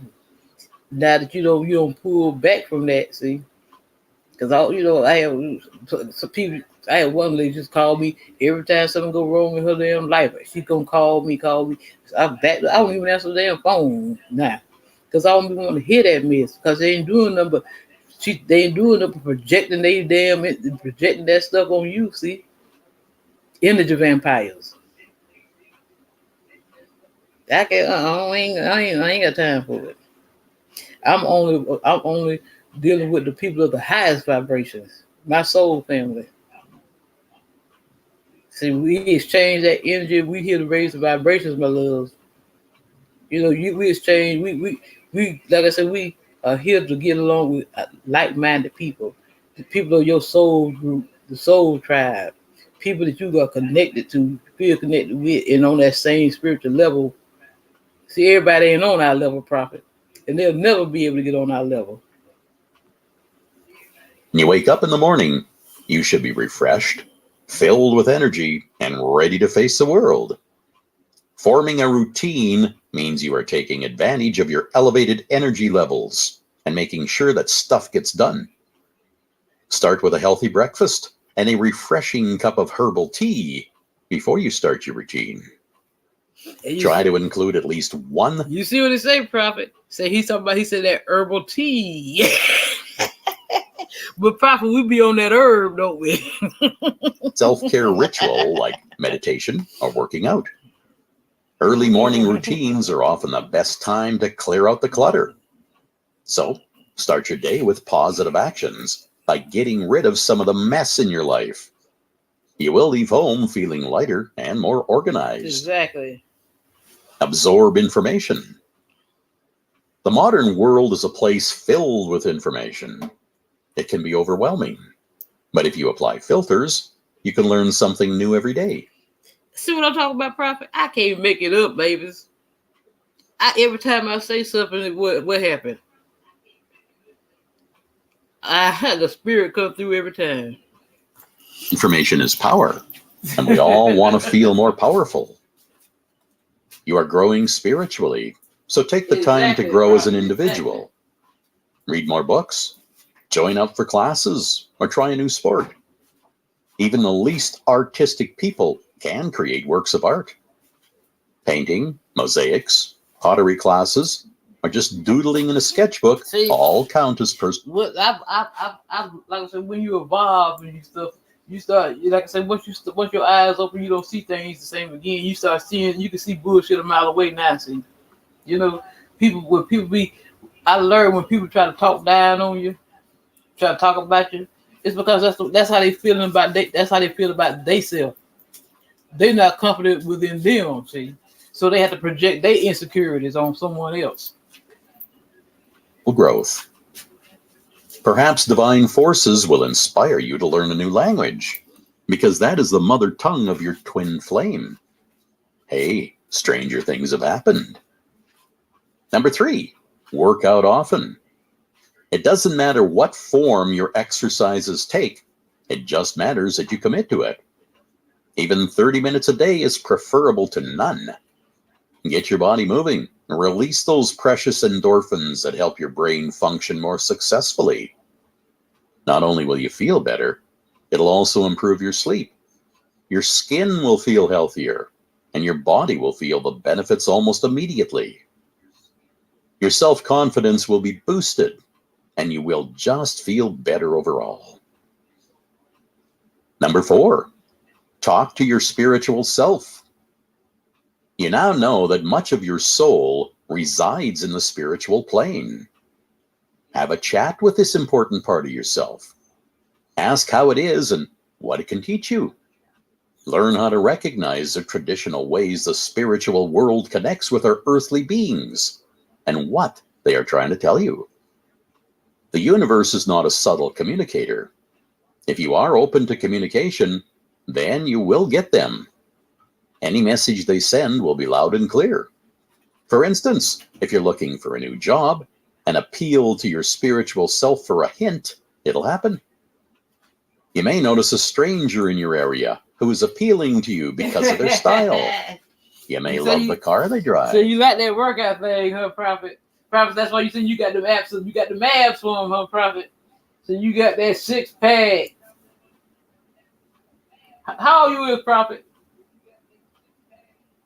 I'm 46 and proud of it. I think I look damn good for 46. Because you know black don't crack. That melanin, baby, that melanin. See, that's why I like to have somebody in here to chat with me, see, so I can talk shit. Admire their style of dress. All right, one day, you will strike up a conversation with them when they mention a new company they work for, who are currently hiring. In fact, they are hiring people for a position that you would love. So, would you like the details and maybe a direct number you can phone? Well, of course you would. This is an example of synchronicity and a clear sign that the spiritual world is lending a hand. Number 5, write a letter to your twin flame. While you recognize that a meeting isn't always going to happen, you are essentially connecting to them before you meet. Remember, they are the other half of your original soul, and you can ask them whatever you like. How do you get to know people you are in a relationship with? You ask them questions, and you go out on dates. So how do you get to know your twin flame, or the other half of you?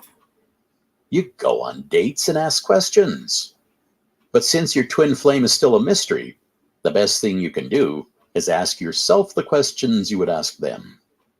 What are their or your ultimate goals? Who do they or you love most in the world? What type of experience brings them or you the most joy? You get the idea. May seem kind of weird at first, but the process can be fun and revealing. Number 6, forgive yourself. This is a huge part of personal growth and can sometimes prove the most difficult. Hindsight is the best for analyzing the past, and we can beat ourselves up over things that have happened that we cannot change. Here are a few common life mistakes you need to forgive yourself for. Jobs that you didn't take. Most of us have made mistakes in our careers.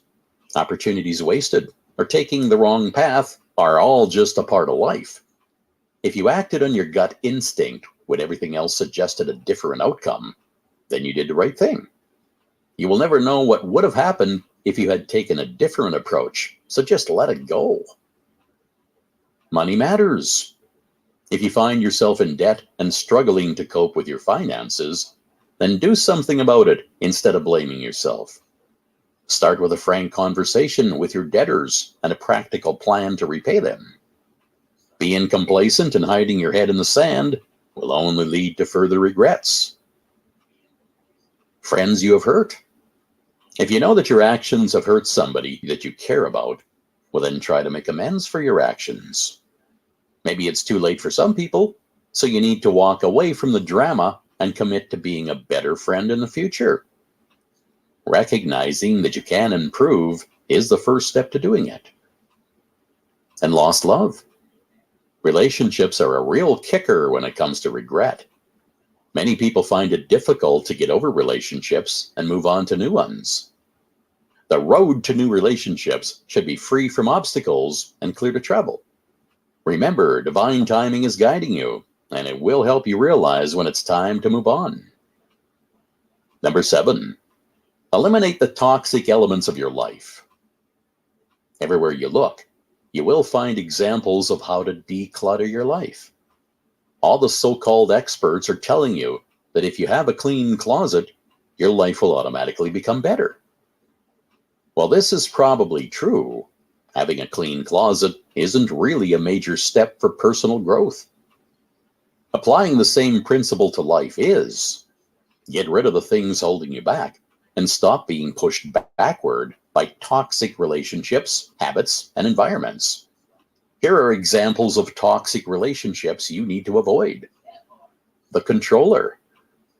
Is there someone in your life who constantly tells you what to do? They tell you how to dress, where to go, how to speak?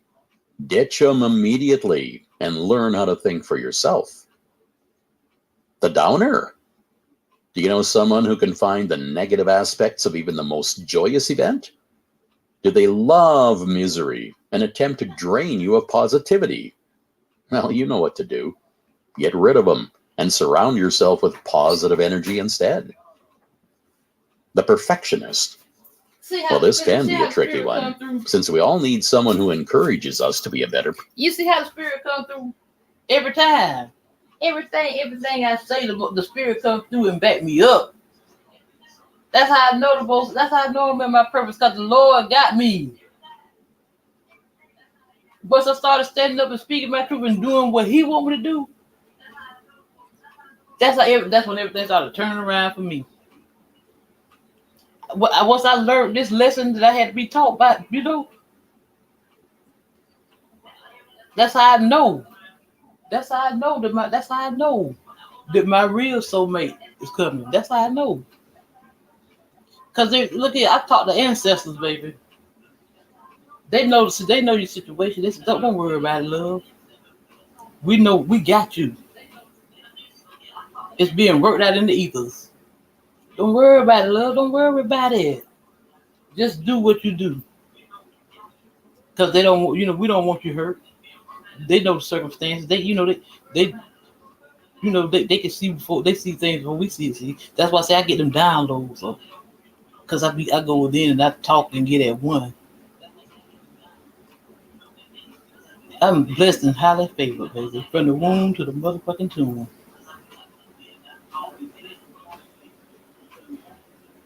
That's right. That's right. That's right. Boy, look here. Prophet, I was about to give up for the night. You came in here and sent me that positive energy, love. You got me all hyped up now.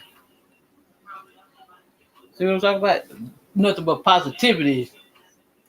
Send me that old healing energy. See, that's how you see. That's what I'm saying. People realize because we are energy. Even if you're 2,000 miles away, I still can feel your energy. That's how you can feel bad energy. You can feel good energy.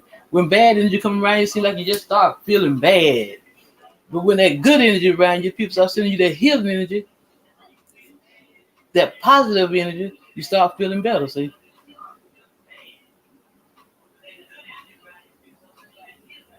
That's why it's meant for us to meet our soul tribe, because we here to heal each other, here to heal the land, raise these vibrations.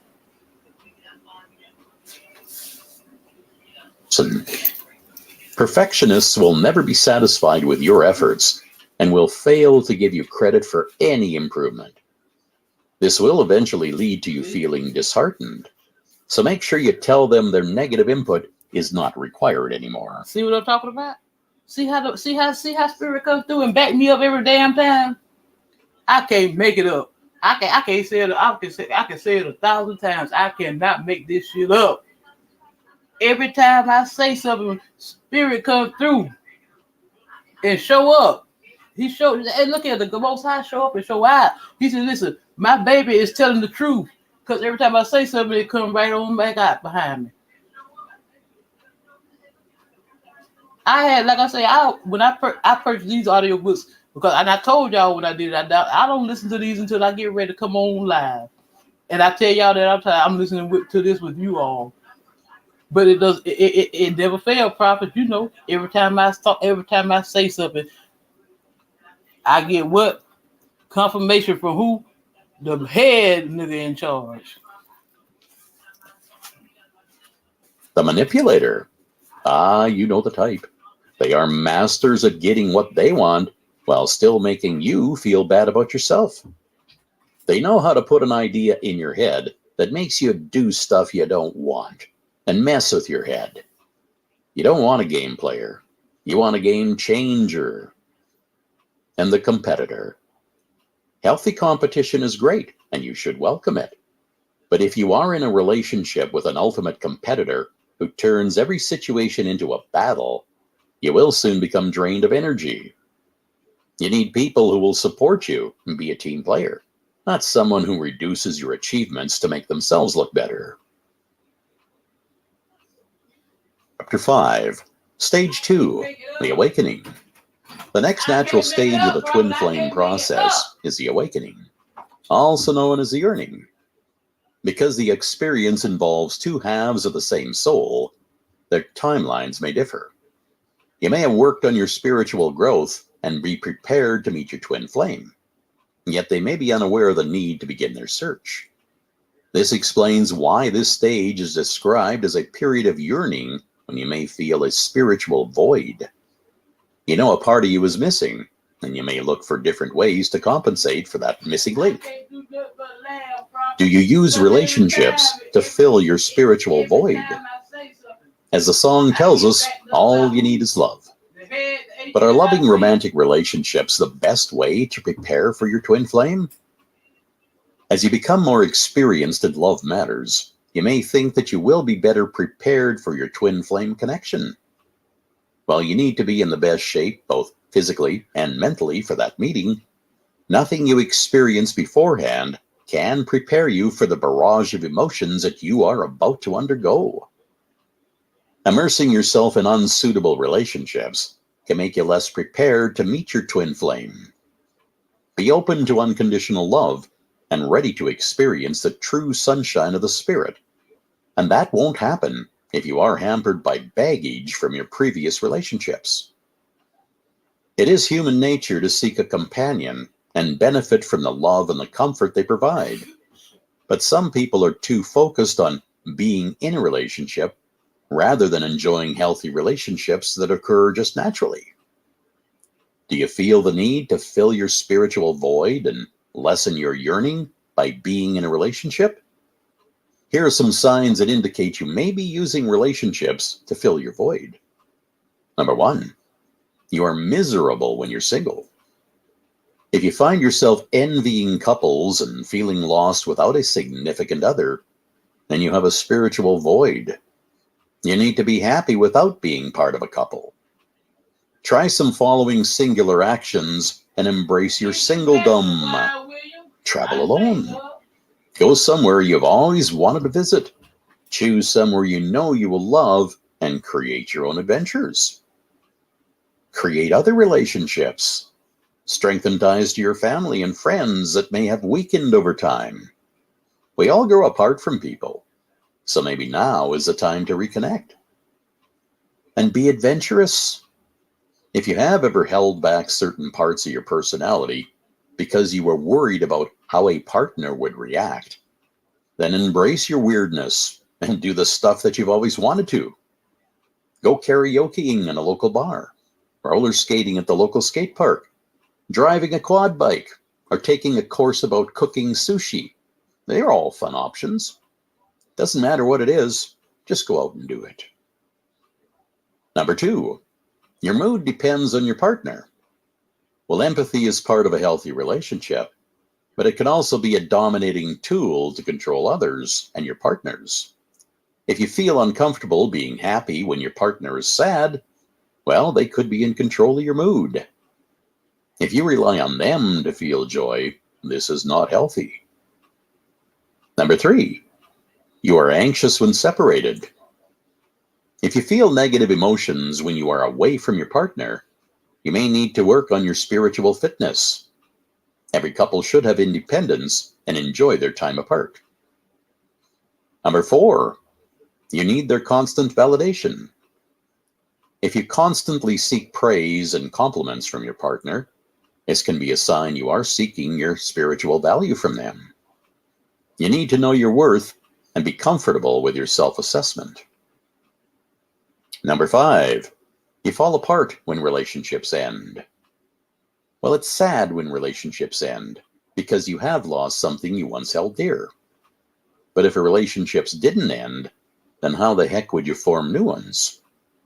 If you have ever felt completely lost or bereft when a relationship ends, or you feel like your life has fallen apart, then it's time to fall in love again with yourself. Step away from seeking new relationships and focus on your spiritual life and find wholeness of mind and spirit instead. Twin Flame Awakening Explained. One of the most frustrating parts of the twin flame process is that they don't automatically awake at the same time. This can mean that one part of the twin flame can be in stage 2 for years, waiting for their twin to evolve. If you know you are in a soul connection and are excited to meet your twin flame, you are probably the awakened twin flame, while your counterpart is the sleeper twin flame.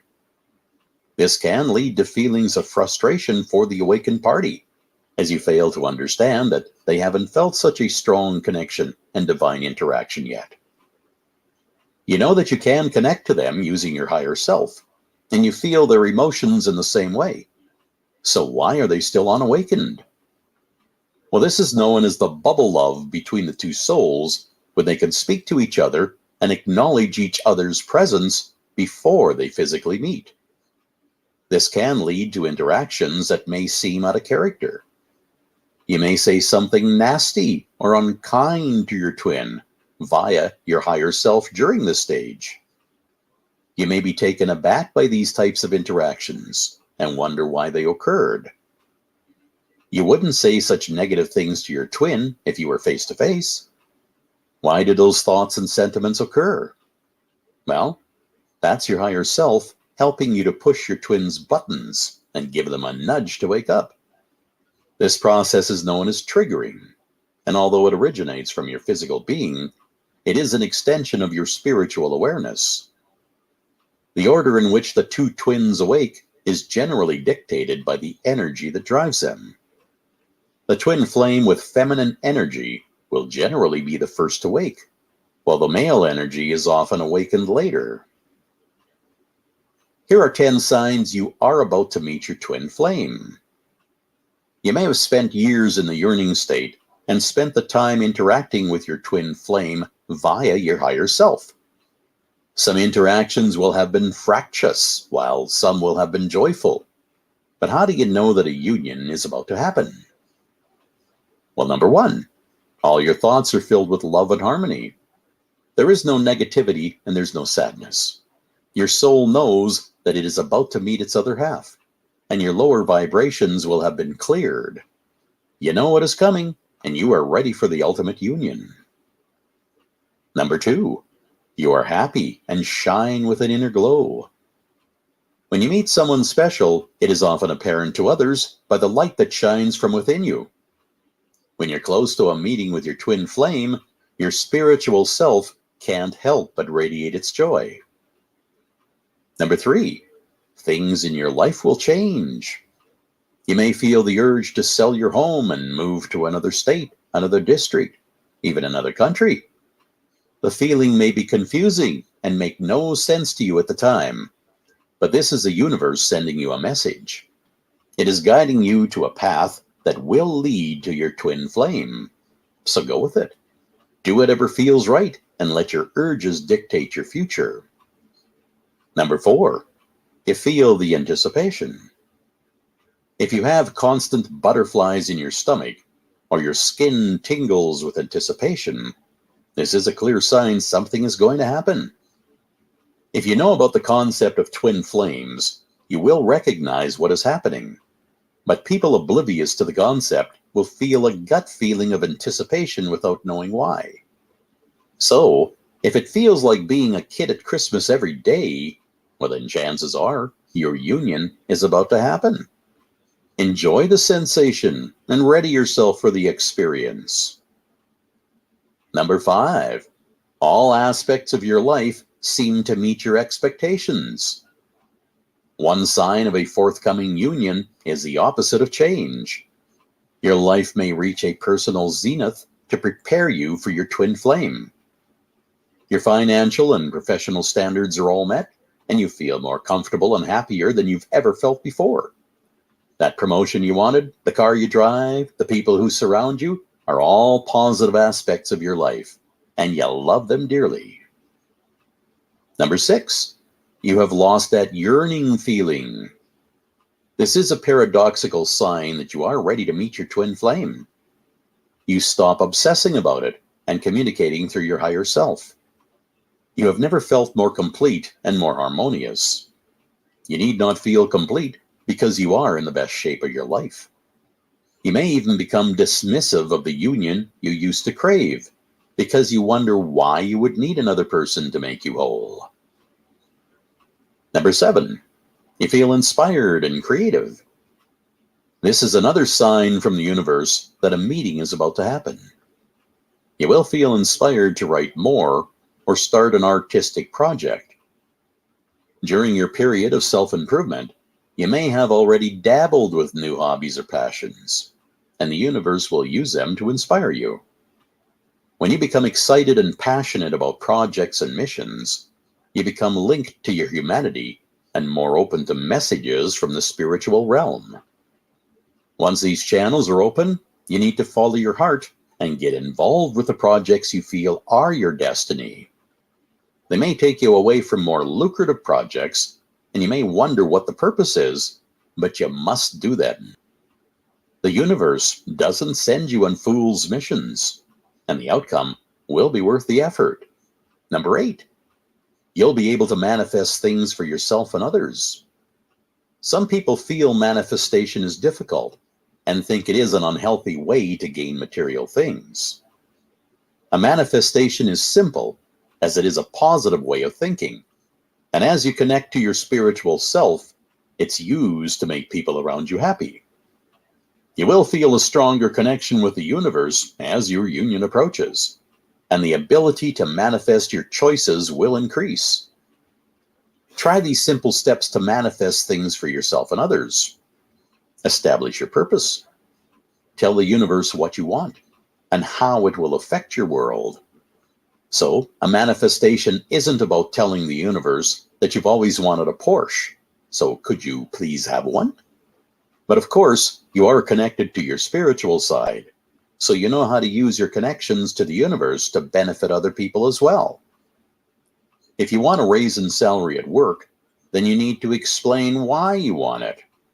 You can then explain who else will benefit from your financial windfall, and how you will use your extra cash to make the world a better place. And to help your manifestations work? Now, you need to create systems to facilitate an increase in your salary. Manifestation is just a part of attainment, and you need to give it all the help you can.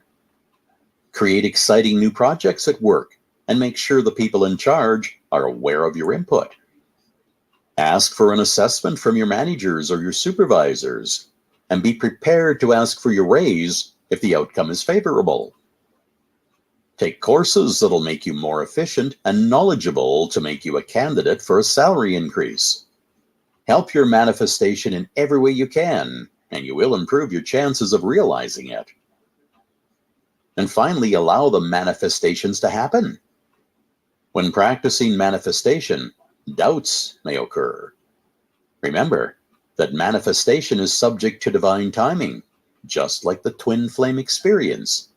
And if it is meant to happen, it will. So allow it to happen and stay committed to your goals. Number 9, you will feel the need to raise your vibration. As a time approaches when your twin flame appears in your life, you will naturally feel the need to improve your vibration and speed your personal growth. This can include a desire to do the following things. Improve your diet. You will lose any bad habits regarding food. Your inner spirit knows how you should nourish your body, and it will direct you to healthier options. You will already have a relatively healthy diet, but you will feel repulsed by bad food for you as twindom approaches. So, if you are overly excited by vegetables and repulsed by your favorite fast food, then this could be a sign of your impending union. Begin to avoid electrical devices that emit blue light. This is a sign you are becoming more aware of your sleep and that you're working to improve sleep patterns. Why do you want better sleep patterns? So you can interact with your twin flame in your dreams and form a stronger relationship before you meet them. You will feel the desire to walk barefoot whenever possible. You will feel a natural desire to shed your footwear and embrace the earth you walk on. If you find yourself in your garden with bare feet, just feeling the sensation of the grass between your toes, then your spiritual self is preparing for greater things. You will seek alternative ways to heal your spirit. If you feel an overwhelming need to expand your knowledge or alternative healing, then do so. Your body and your soul are telling you that you need a level of healing before you meet your twin. You may feel an affinity with Reiki healers or experts who practice acupuncture or crystal healing. Go with the flow and feel the benefits of whatever form of healing is available. Number 10, you will begin to have vivid dreams about your twin. These dreams will often be the most specific signs you receive. People who have met their twin flames have described their dreams before meeting them as very realistic and intense. They share the experience of meeting their twin flames in their dreams and recognizing distinct features that prove to be correct. Twins will often use the astral realm to communicate while they sleep, but they will intensify the connections once they are awake. During their dreams, they will often hug their twin flames and whisper words of comfort and reassurance. Some people have reported their twin would embrace them and say things like, "I am on my way to find you," or "Trust the universe to bring us together." Keep a dream journal and write the details down every morning following your experiences, because they will help you recognize your twin physically and emotionally. Details from these dreams will help you complete all the following stages that happen after you meet. The messages you receive need to be recorded, as they will be important to both of you as your relationship grows and matures. The bottom line is that not everyone will experience all the signs that we just listed. Some people may find their meeting is just out of the blue and receive no warning signs at all. Other people will find that more physical signs are a precursor to their experiences. Numerology and specific patterns can indicate the imminent arrival of your twin, so watch out for them. The main thing to remember is to let go of any fear or trepidation and stay calm. Relax and enjoy the anticipation. You can't change what is about to happen to you, but you can improve the experience. Your twin flame is going through similar emotions, and they'll be just as excited and nervous. Remember, when you do meet, you may be amazed at how much you already know about each other, just from your spiritual connections. Chapter 6, Stage 3, the maturing or the honeymoon phase. At last, All the signs showed that a meeting was imminent, and now they are here in your life and part of your very being. Your twin flame may have seemed like a far-off part of your life for so long, you are finding it difficult to believe that they're here. So what happens now? First, you must understand what qualities your twin flame brings to you and how they will change your life. The emotions you're feeling can be overcoming and often scary. They need to be recognized and appreciated so that you can begin your twin flame mission. When you first meet a twin flame, the signs we have met a twin flame are well documented in the chapter about twin flames, so we already know what to look for. Remember, it need not be a romantic connection. It can be a friend or a mentor. They will have the same struggles with life that you do, and they will display the same strengths. You will already feel a connection with them, and you may even recognize them from your dreams. They will feel the same intense connection and may be shocked by the sense of recognition.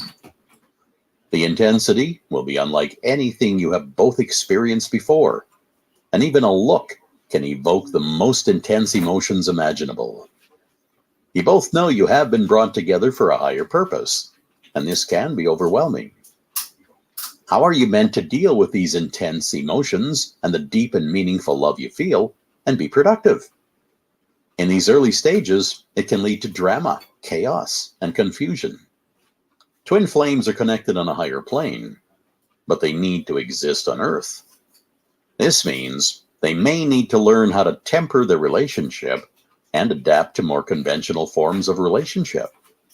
Even if you wanted to, regular relationships will still be required, and it is essential to integrate your twin flame into your life. This means they need to know how their connections differ from regular relationships and how to manage them. Prophet, I wasn't planning on being on here this long tonight. You got me on here messing with you. It's all good. I love it. I love it. I love it. We only have an hour and a half left. I might as well go ahead and play the rest of it, right? You got me on here talking shit. You got me all hyped up. Yeah. But you know what? I can always bank on you to raise my spirit, love. There are 4 different elements to their relationship that need to be balanced and healthy. Discover your emotional connection. The meeting of twin flames triggers the heart center's opening that allows them to love harder and deeper than ever before. Consider how a mother connects to their new baby by synchronizing their brain waves to the baby's heartbeat, which facilitates an exchange of energy between them both. This means the mother is sensitive to the information their child is sending them, and they understand the needs and the emotions their baby is experiencing. In the same way, twin flames trigger hidden parts of each other that have been buried and unresolved in the past. Your twin flame highlights your shadow side and allows you to explore the aspects of your life that need forgiveness and understanding. Twin flames work as a team to give each other support and the courage to open their hearts and heal any wounds it may have suffered in the past. How to strengthen your neural connections. The spiritual bond you have will already be strong, but so will the fear that your relationship won't survive such a battering of intense emotions. This can lead to anticipatory anxiety.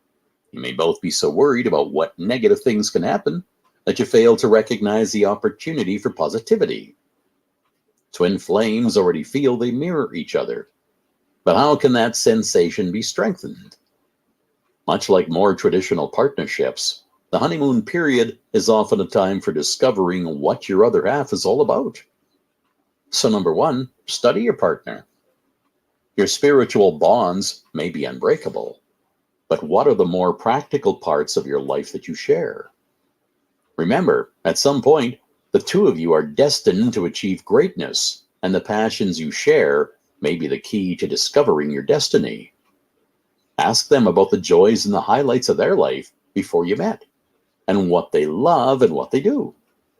What books do they love? What are their favorite foods? What are their favorite places to visit?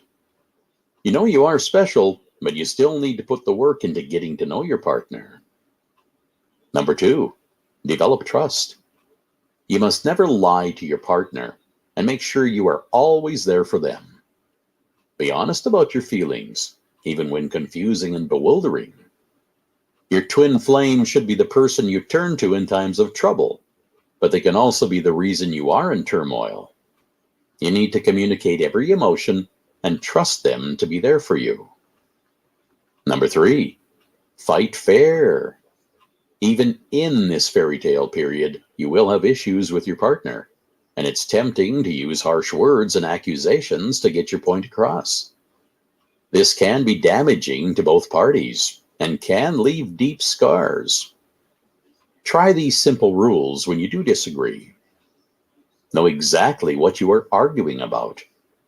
Are you really having a full-on fight about dirty clothes on the bathroom floor? Or is it just a handy reason to cause an argument? Sometimes, partners will use petty excuses to cause trouble because they have underlying issues. Make sure your discussions are centered on real reasons, not just manufactured ones. Avoid absolutes. It is much more dramatic to use phrases like, "You never picked your clothes up," when the truth is saying, "I wish you would be tidier and pick up your dirty clothes," is much more diplomatic. Avoid putting your partner in defensive mode and shutting down the argument. Take breaks. If you are feeling emotionally battered, ask for a timeout. Acknowledge that the disagreement is not resolved, and you know you will still need to talk, but give yourself a break. Take 20 minutes to walk off your intense emotions and then return calmer and more reasonable. This can also give your partner time to regroup and to see things clearer as well. Honor each other's boundaries. Don't take cheap shots you know will leave a mark. You may feel victorious for about a second, but afterward, you will regret causing your twin flame pain. Above all others, you know the wounds they carry and the areas of their life that are sensitive, and how to land the most damaging blows. Be a better person and avoid cheap shots, as they will only make your partner lose trust in you. Extend the olive branch. Know when you have both reached your limits and allow your partner to end the argument with dignity. Make a joke or reach out to hold their hand. All arguments should finish with a mutual recovery point. You both said what was needed, so move on and recover that closeness that you have. How to strengthen your physical connection. When you meet your twin flame, remarkable changes occur to your physical self and to your spiritual being. The meeting of your twin souls will release a form of energy known as Kundalini. This energy will fill you both with such euphoria, you will feel the need to hug and kiss people while embracing life with a glorious feeling of energy. Though, it can also lead to physical symptoms that can be confusing to both parties. Following, we will consider spiritual and physical symptoms when light and dark forms are released. This doesn't mean that the energy is good or bad. It's simply a form of energy that exists within us and is released when we meet our twin flames. Light awakening symptoms. You lose all sense of ego and feel a connection with a higher plane that is more intense than ever before. You feel blessed and bathed in love. You become at one with the world and feel intense compassion for humanity. You feel intense pleasure at the simplest of things. There are no limits on your ambitions. You feel inspired to achieve greatness. You experience amazing synchronicity with those people that you love. A veil is lifted on your past behaviors, and you understand the impact you have had on others. You can see how your mind works and picture the physical journey of your thoughts. The universe blesses you with downloads of information that allow you to become more enlightened. The dark awakening symptoms. You can experience quite violent convulsions and alarming periods of shaking. You become extra sensitive to external stimuli, like the TV sounds too loud, the lights are too bright, and you need to escape and be alone. You experience disturbed periods of sleep. You experience your self-identity transcending your body, and the lack of ego means it no longer affects your life. There can be periods of intense hallucinations when you struggle to distinguish what is real from what is imagined. This can lead to you feeling like you're going crazy. Feelings of impending doom that will dominate you for a short period until they are dispelled by the feeling of gentle energy that melts them away until they vanish. These symptoms are quite common and can be terrifying, but they won't happen to everyone. Spiritual energy connections are individual experiences, but when you meet your twin flame, you have the added bonus of shared experiences to make you stronger. Some people have reported that when they meet their mirror soul, they are immediately attracted to them sexually, while others report a loss in libido. This can indicate the sort of relationship you are destined to have with your twin flame. For instance, it wouldn't be appropriate to have a burning desire to rip your mentor's clothes off when you first meet them. Some less common awakening symptoms. Exhaustion with no obvious cause can happen, and you may feel shattered and a lack of spiritual center in the early stages. Dreams about serpents and snakes are sometimes present. Kundalini energy is often called the serpent energy. Feeling stripped of emotions and feelings, defenseless like a newborn child, is a symptom of your rebirth as a spiritual being and can feel terrifying. Highs and lows of energy levels with no obvious reasons are other less common ones. Hallucinating sounds and hearing music nobody else can hear can occur. You experience flashbacks to your former lives and recognize other people's past life experiences, especially if they affected yours. You are overwhelmed by sadness at the state of mankind, and you feel a need to repair the planet with your twin flame. You have an out-of-body experience when you transcend the earth and connect to your higher self. You experience food cravings and aversions just like a pregnant female does. You have intense orgasms, even without physical contact. Undiagnosable physical symptoms like intense headaches, nausea, skin breakouts, and digestive issues. These all can be symptoms of awakening. This release of energy can be a joyous time for both of you, provided you are prepared for it. Be there to support each other and take care of yourself and your nervous system. Become the compassionate crutch you both need and take good care of each other. You are in the honeymoon phase, and this can sound like a perfect time, but it all depends on how you react to the barrage of new experiences that you are undergoing. How to get the most from the honeymoon period? Well, just because you are twin flames, it doesn't mean you are somehow exempt from the normal ways of honeymooning. This can be a part of a romantic couple's timeline, or it could be two friends finding themselves on vacation. Taking a break from the relentless noise and stress of everyday life will help you both feel in a better place about your relationship. If you have a healthy budget, then the world is filled with dream destinations you can both explore. So let's consider some idealistic destinations where you can honeymoon in style. Spiritual honeymoon spots. Number 1, Omega Institute for Holistic Studies. Nestled in the picturesque Hudson Valley, this retreat offers seasonal activities to appeal to everyone.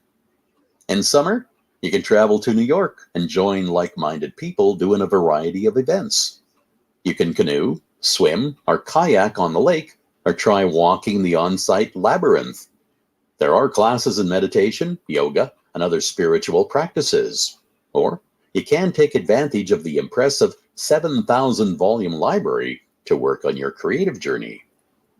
Visitors are encouraged to tailor their stay to suit their needs, and the staff will work with you to ensure your trip is everything you want and everything you need. Number 2, Mirabal. In the depths of southern Arizona, you can find this amazing top spa resort, ranked as one of the best in the US. While it may look like a traditional spa resort with all the luxury and comfort that entails, look closely at the packages they provide. Miraval provides a unique experience called the equine experience. They encourage visitors to let go of their fears and self-doubt by interacting with specially trained horses. They also have programs that deal with sexual aspects of life that can help you both work through any intimacy issues. Number 3, Canyon Reach. With resorts in 4 different parts of the US, the Canyon Ranch ethos is to help you achieve health and well-being. They offer balanced gourmet meals alongside nutritional classes to help you understand how food governs your overall health. They provide a medical check service to make sure guests have the right level of fitness to participate in the programs. This upscale retreat is the ultimate way to get fit and benefit from their professional services while still having the perfect honeymoon. Number 4, Shreyas Yoga Retreat in Bangalore. This Indian ashram offers a spiritual paradise in one of the most beautiful parts of the continent for the more adventurous travelers.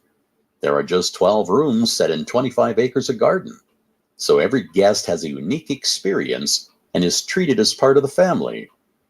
This resort differs from most spa-style holidays as it focuses on taking the guests on a spiritual journey. This includes more traditional yoga and spa treatments, but it also is about interacting with nature. The guests are encouraged to participate in nature-based activities in the area and to visit local villages. They are given a chance to see how local children work in the surrounding fields, and they can help prepare meals at a local orphanage. This type of experience is guaranteed to promote soul searching and a degree of humility. Number 5, Turtle Island, Fiji. Well, this resort is more suited to romantic couples, but it can be booked as friends. There are never over 14 couples at the resort at any time, so you will never feel crowded or overwhelmed. Each couple has a private beach and can get married in a traditional Fijian ceremony that includes traditional attire and a wedding raft. Meals are served in a communal outdoor setting and served with the finest French champagne available. While this may seem rather luxurious and less spiritual, the setting is perfect for you to get to know your twin flame better. Now, not everyone can abandon real life and travel to far-flung destinations to explore their relationships. So how are you meant to connect when other people keep interrupting? Well, share your favorite things. This can be as simple as renting a film, old style, and watching it with pizza and wine. Your mirror soul is just as excited as you are about the experience you are going through, so take advantage of this. Snatch a weekend to go camping together and commune with nature together. Watching a sunset with a person you have been dreaming about for your whole life can be just as intense as visiting any retreat.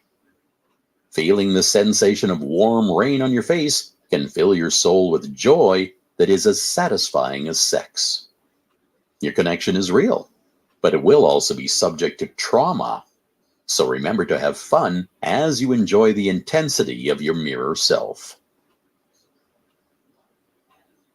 Chapter 7, Stage 4, the testing, the crisis phase.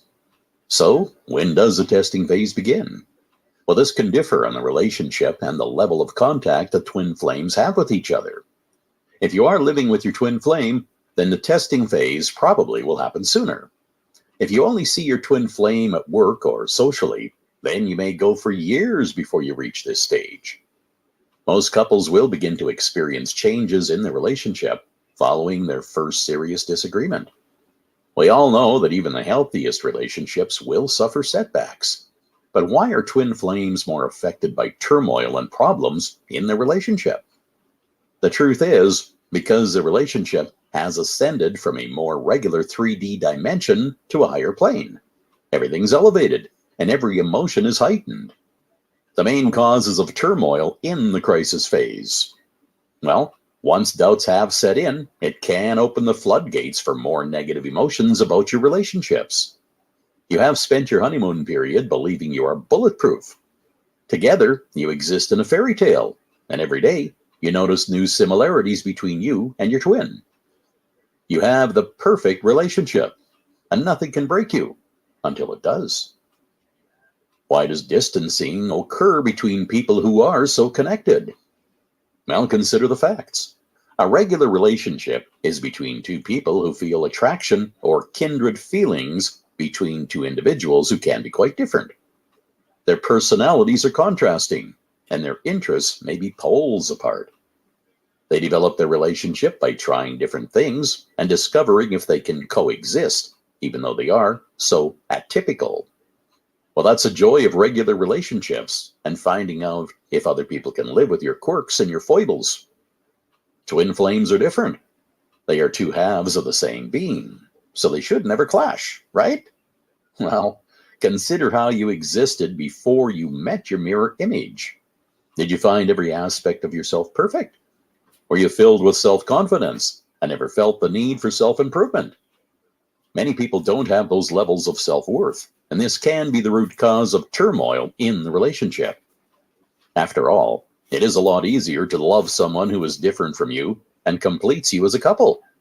Still, if you don't love yourself as you are, then how can you love a mirror image of yourself? Didn't I say that earlier? If you are in an intimate relationship with your twin, then sex can be the trigger to your period of turmoil. The act of intimacy will trigger past wounds and traumas. You will both question if the accumulated negativity you bring to the relationship can be overcome. An overload of information can lead to a sense of drama, becoming the main focus of your connection. And why is drama so addictive? Well, the emotional triggers from both of your pasts can create a whirlwind of turmoil that means you cease to function in positive ways. You become too focused on the heartbreak and the trauma from past experiences that you are both stuck within the moment and will fail to find the energy to move on forward. Once the body experiences drama, the brain will release chemicals like those found in opiates. This means that the drama escalates the more that the body craves it. Some people believe that love and attention only happen when they create a situation based on tension. They feel that testing the people who love them is the only way they will be sure they will stay no matter what happens. Like other addictions, as the body and the mind develop a tolerance, the level of drama needs to increase. For twin flames, this is even more apparent. They are the mirror halves of each other, and so, if one of them is addicted to drama, then they both are. As a couple, they will dredge up matters from the past to illustrate why they are so afraid of being hurt. They will be more focused on problems, they can lose sight of the positive mission that they should be focusing on. So here's how to tell if you are stuck in twin flame drama. Number one, you're always telling the world about your relationship.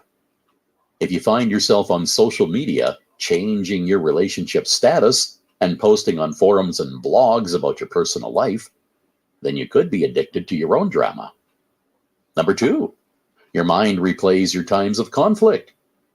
Even when you are not with your twin or you have given each other a break, you just can't let it go. Your mind is buzzing with the conversations and the disagreements that the two of you have had. This automatic analysis means that you're constantly questioning yourself and your relationships with each other and other people.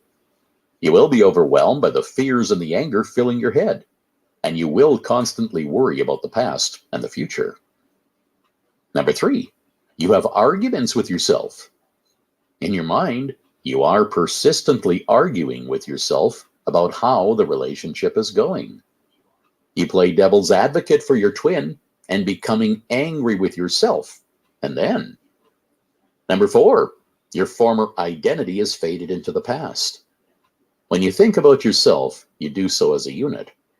You identify as part of your twin flame rather than as an individual. Deep down, you know that your individuality is becoming a thing of the past, and it has gone missing since you met your flame. Number five, you justify your negative experiences and compare them to other twin flame stories.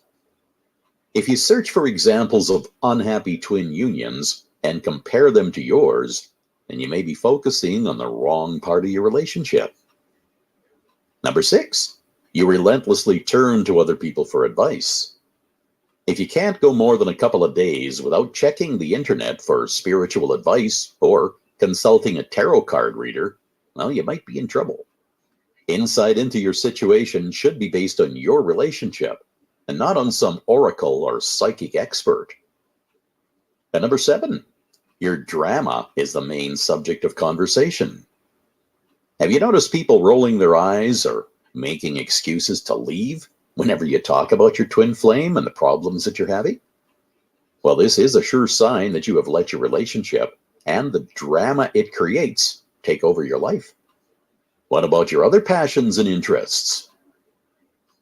How to end the circle of drama and focus on the positive aspects of your relationship? Well, number 1, check out for a moment. Step back, take yourself out of the situation, and catch your breath. Sit in a dark room, focus on your breathing while telling yourself that something needs to change. You know you are spiraling out of control, and it's time to get back to a form of normality. Number 2, clear your energy. When you are in the crisis stage, you are filled with dark energy that governs your life. You're addicted to your drama, and it can feel like a track of music constantly playing on a loop inside of your brain. Drama can get stuck in your psyche and follow you into your dreams. The best way to clear these feelings is to remove any negative energy and start off with a clean slate. Try these effective yet simple energy cleansing methods. Cut the cord. See, my loves, I told you, God gonna always look out for you. I praise Him for the little as well as the big. Baby, trying to get it right there. See there?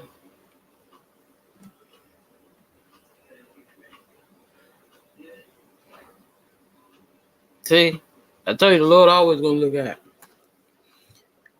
Big or small, I'm always gonna give thanks to the Most High, no matter what it is, because He the one blessed me with it. Main protagonist when it does come to your drama. Your twin is, of course, but who else is on the edge of your relationship, putting their nose into your business? Picture all the people causing you turmoil and mentally let them go. Think of them and visualize a cord that attaches them to you. Now say, I bless you with positive energy, and I let you go as you cut the cord. Watch as they drift away, and feel the space this leaves in your spiritual space. Each night, as you go to sleep, consider what attachments you have formed that day, and then let them go. This helps you sleep better with a clear mind and a healthy mental attitude. Clear negative thoughts. Take a notebook and write down any negativity you have encountered recently. When twin flames found a union, they can trigger some pretty devastating past emotions. These can result from decades of repressed feelings and can overwhelm your state of balance. Some of these thought forms originate from personal experiences, or they can be as random as the opinion and expectation of others. Maybe you think you aren't good enough for your twin, that they maybe deserve better. This is a harmful way to think, and you need to dispel any negative, redundant, and repetitive thought forms to make way for positive thoughts.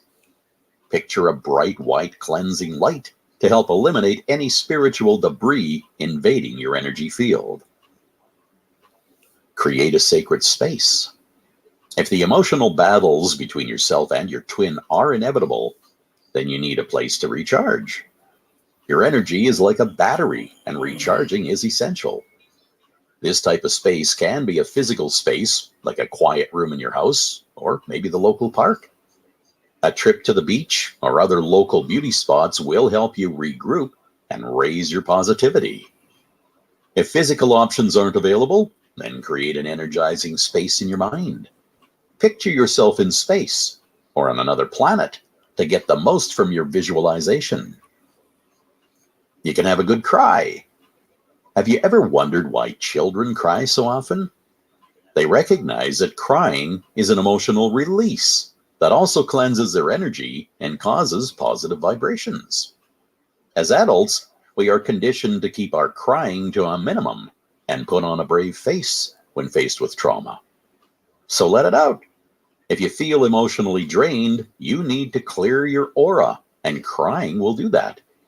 You may feel unable to let go of your repression and seek a trigger to start you crying. So, put a suitably sad film on your iPad and grab a handful of tissues and let it all out. Or you could take a salt bath to clean your energy and your body. Then this traditional I use Himalayan salt. type of relaxation is perfect. Salt is one of the most natural cleansing elements, and sea salt is even more effective. So use Himalayan, Epsom, or even regular sea salt in a hot bath to draw out all the negative energy that you are holding on to. Okay, number 3, let go of attachments to groups or online connections that involve twin flames. Your experience with your twin should be between the two of you. Yes, it's informative to channel into other people's experiences and get embroiled in their trauma and conflicts, but it can also mess with your mind. Yep. You can create strife without knowing it, just by bringing other people's drama into your relationship. Detach yourself from outside influences, and you will have the chance to identify what is within your union that is causing conflict. Number 4, forgive and forget. Once your energy is cleansed, then it's time to build some bridges. Contact your twin and ask them to forgive you because you forgive them. This can help you start again and build into the couple that you know you can be.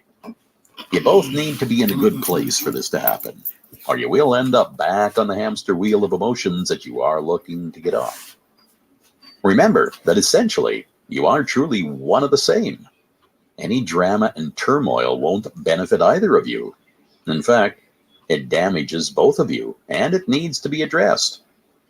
If you feel that your twin has deliberately hurt, then consider what that says about their emotional state. Nobody hurts other people when they are in a place of joy. Hurt comes from hurt and possible fear of what is happening to you both. Number 5, replace your addiction to drama with another positive activity.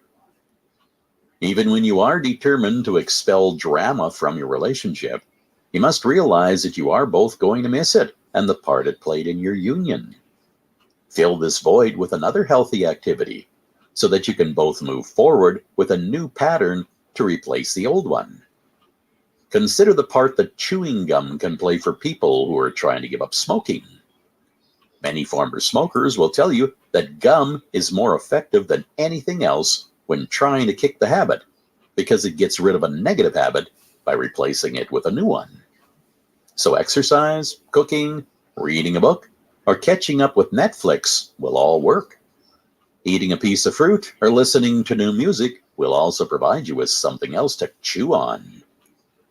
And number 6, repeat when necessary. These methods explained are not a one-size-fits-all solution for twin flame relationships, but they will help. You may need to practice them every day, but only the two of you will know your relationship's true status. All connections require work to endure over time, and you have spent so long anticipating your romantic twin flame arriving that it would be tragic to let drama spoil it. How non-romantic twin flame relationships create turmoil. Well, surely, when you connect with your twin flame in a way that does not involve intimacy or sex, you remove all the tension that romantic ties create, don't you? Well, that is what we would like to believe.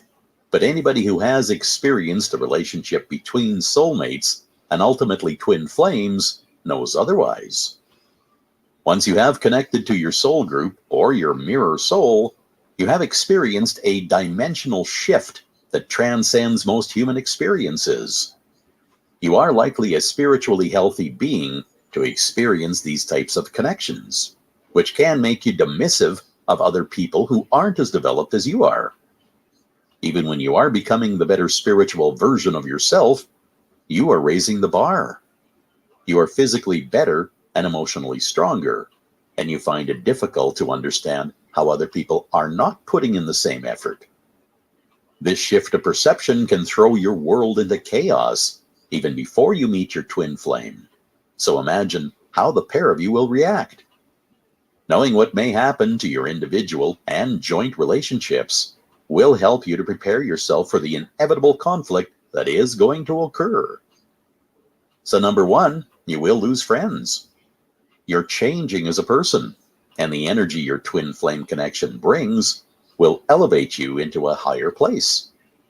This will disconnect you from people who were in your life before you ascended, and they may feel uncomfortable in your presence. Your vibrational frequencies will clash, and they will feel cut off and abandoned. Some of the most influential people in your life, even those you have known from childhood, will fall away. But don't worry, because you are now part of a different club. Tap into the worldwide twin flame experience and mix with people who understand the concept of twin flame experiences. Number two, you will change jobs. The shift of dimensions will affect all aspects of your life. Fact, you will begin to expect better things whenever and wherever you are. Consider it your VIP status shift when you move from coach to first class. Your soul will want more, and it will push you out of your comfort zone to achieve what it believes is your destiny. You may blame your twin flame for these uncomfortable feelings and wishing that you had really never met them. This is just a phase on the road to your joint mission to success. There will be periods of unrest, but hang in there because the outcome will justify the difficult times. Number three, you may lose contact with family members. When your twin flame is not part of your more traditional circle, then it can cause conflict. Your family expects you to be focused on them and their needs and wants, so it can be disruptive when that focus shifts. As you change and expect better things, they can remain stagnant and uninvolved in your present activities, and that's fine. Families are all about drama and intrigue, so it can be inevitable that problems are going to occur. Cut out toxic connections and concentrate on your spiritual health. Remember, just because you were born into a group of people doesn't mean you are tied to them for life. That's right. Number four, you will become your intolerant family is of your petty enemy. actions. You and your twin are filled with higher vibrations that let you live your true life without focusing on lower level activities. The problem is that mere humans tend to indulge in these lower level behaviors, How you doing and today? it will become repugnant to you. Gossips, bullies, liars, cheats, and fearmongers will all be discarded. The old you may have allowed for their behavior, but the newly enlightened you will lead a better life. You won't necessarily look down on them or pity their existence. You'll just choose not to engage with them. I'm eating me some pancakes. I guess y'all say I'm always eating. I got to eat though. Got to eat to live. Busy? Good. How that lovely lady of yours?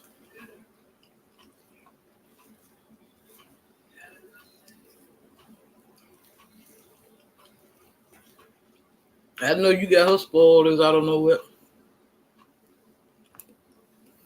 Twin flame may be blamed for your new attitude, and this may cause conflict.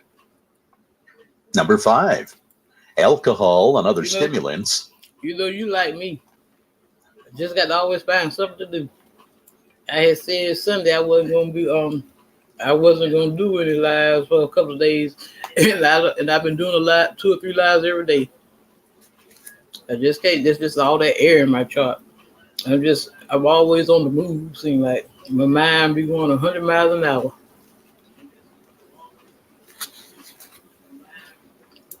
No longer a part of your life. Once you have experienced the highs of twin flame connectivity, then there is no substitute. You understand what drives you, and it isn't the standard toxins on which other humans rely. Higher vibrational frequencies lead to a spontaneous natural cleaning of the system. You will become more affected by natural stimulants, and as such, you won't need to turn to caffeine or sugar to raise your energy levels. This can lead to conflict amongst your social group, since you no longer need to visit bars or coffee shops, and you prefer to feed your soul with trips to museums and culturally enriching venues. And number 6, you will follow your soul rather than your ego. That's right. You will understand the importance of the divine plan and how it governs your life. That's right.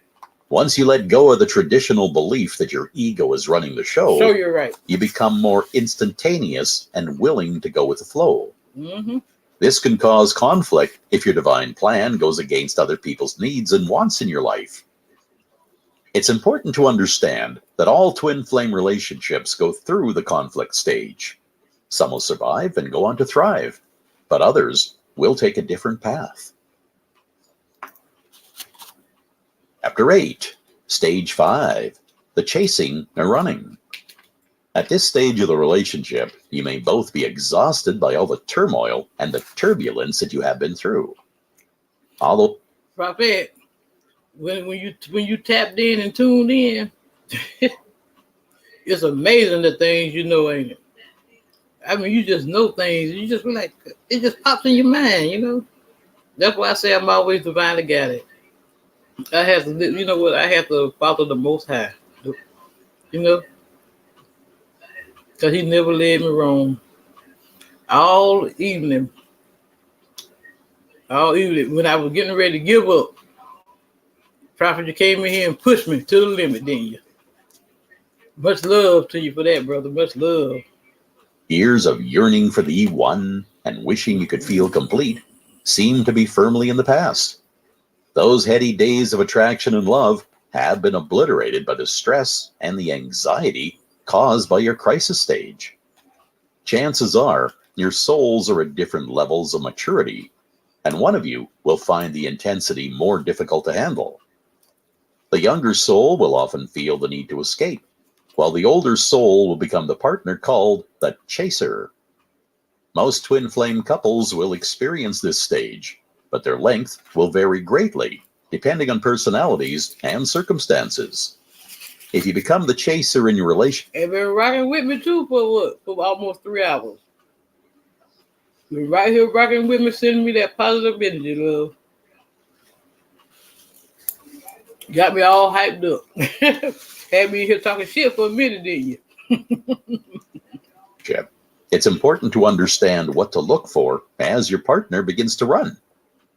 Knowing the signs can prepare you for the departure and help you understand why the relationship needs to take a break. There should be no recriminations about separating. It could be the healthiest thing you can do as a couple, but the role you both play should be determined before you begin this stage of the twin flame journey. So how to recognize if your twin flame is a runner? First, you need to understand that the grand prize in a twin flame relationship is not always a lifelong romantic involvement. The male divine soul will often feel the need to have other relationships, despite connecting with their female divine soul. Well, y'all mean something else, ain't y'all? It's just how the masculine soul works. And there is no use trying to understand why this happens. Runners don't always know why they leave. They just feel that separation from their twin is the only way to progress. This doesn't mean the feelings they have are less intense than the chaser. They're just less equipped to deal with them. Damn. The process will begin when the runner begins to doubt the connection is what they really want, and they will begin to pull away in different ways. Number one way is ghosting. Very true. This is possibly one of the cruelest ways of withdrawing from a relationship. It means that the runner will suddenly, without warning, withdraw all forms of communication and fail to respond to any of your messages. The first reaction will be to wonder what the heck's happened. Maybe they have been hurt, or a family emergency's come up and has caused them to leave town. Upon closer inspection, you realize that they have cut you out of their life. You're blocked on social media. They've changed their number. Wow. And you have no other way of communicating with them. Why would anybody choose such a brutal way to end things? That's cold, yeah. Well, if you consider it from the runner's perspective, it's a quick and easy way out. Coward. There's no drama, no hysterics, Coward. no difficult conversations, and no explanations needed. They simply leave, and you're left to deal with the mess. But they say they're real men, but they ain't nothing but chickens with a yellow streak running down their spine. They ain't man enough to approach you and tell you how they feel. What kind of mess is that? Number 2, they bench you. This is a method used by twins who are eager to keep all their options open. They'll give you the love you need one day, and then they'll treat you like a random acquaintance the next day. Like a round-the-way girl. They aren't willing to completely close the door, but they still want to see what else is out there.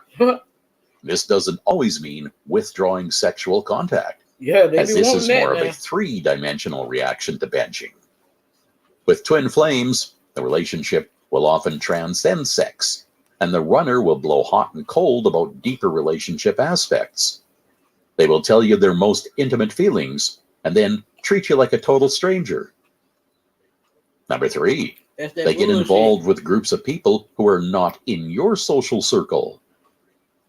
When your twin spends more time with their friends or colleagues, they are trying to exclude you from their life. Don't be insulted, but be prepared that they may be leaving the relationship. Number 4, withdraw commitment levels. Because of the nature of your relationship, there may be social taboos that cause society to frown on your union. While you may feel you can both get past these obstacles, they may be less convinced. Here are some of the most common obstacles to twin flame relationships. You know, that's a very psychological thing that somebody can do to you, is ignore you. I hate being ignored. It makes me feel some type of way. But that's another narcissistic tactic too. That ignoring stuff, because it plays on the psyche real heavy. I'm telling you, bub. Silence is a motherfucker. Silence speaks volumes, as they say. Age gaps. Your twin flame may be a lot younger than you, and your relationship could raise eyebrows. Unethical relationships. If your twin is held back by convention, they may feel the need to run. Some examples could be a lawyer-client, a student-teacher, a doctor-patient, etc. You may be willing to make the changes needed for the relationship to work, but maybe they aren't. Different sexual orientations. One of you may be naturally gay, while the other is heterosexual. Well. Current relationships. When you form your relationship, you may already be in loving partnerships with other people. Some twins will find it hard to abandon these partnerships and choose to be loyal rather than follow their hearts. Distance. Although your divine plan will give you nudges to take you to your twin, you may end up living on different continents. It may be easier for your twin to adapt to their physical surroundings rather than move and uproot their lives. Cultural differences. Culture hugely influences some people, and your twin may feel uncomfortable shedding the beliefs and the behaviors that they have been brought up with. So how can you repair your relationship? Within your union, you are aware that you need help to resolve your issues. Look, your partner has upset you. like I say, this is a spiritual thing, though, Prophet. It really is. You know, real, true twin flames / soulmates, they can feel each other. I know I can. We can communicate telepathically. You think I'm crazy, don't you, Prophet? I know how they feeling. I know how he feeling. I know how he know how I'm feeling. He can tell when something wrong with me, and I know something wrong with him. And we might be 2,000 miles apart, but we know. And you've probably upset them. The type of love you both feel for each other affects you and is overwhelming. So the following exercise is an effective way to place your cards on the table and have a full and frank discussion with your partner and yourself. The mirroring exercise. Number 1, make time to sit in a quiet place with a piece of paper and a pen. Number 2, now is a chance for you to put your issues down in black and white. Use short sentences to record your thoughts and your emotions. Use sentences like, I am upset with my twin flame because he uses harsh words to get a reaction from me. Or, I dislike my twin flame when he pressures me to spend time with him. Number 3, now rewrite the statements with different pronouns to make them about yourself. For instance, I am upset with myself because I use harsh words to get a reaction from my twin. Number 4, are there any truths in the sentences you have just written? Sometimes the issues we have with others originate with ourselves. Are you misinterpreting things because you know you have negative reactions to certain situations? Mm-hmm. Are you pressuring your partner because you need to pressure yourself?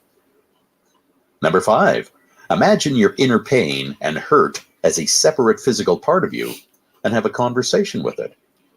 Ask it what it needs to feel better and to heal. Hug it and spend time with it until it feels healed. Only then can you let it reintegrate with yourself and become whole once more. This exercise will help you have a more controlled conversation with your twin and listen to what they are trying to tell you. Mirroring is a potent way to talk to your inner turmoil. I think I'm getting better with them thumbnails. Well, I know one time I was scared to hell with these damn thumbnails, but practice makes perfect. And should be practiced. I had to learn how to. I picked up that tip from Info. And he said, make sure your thumbnails match your topic.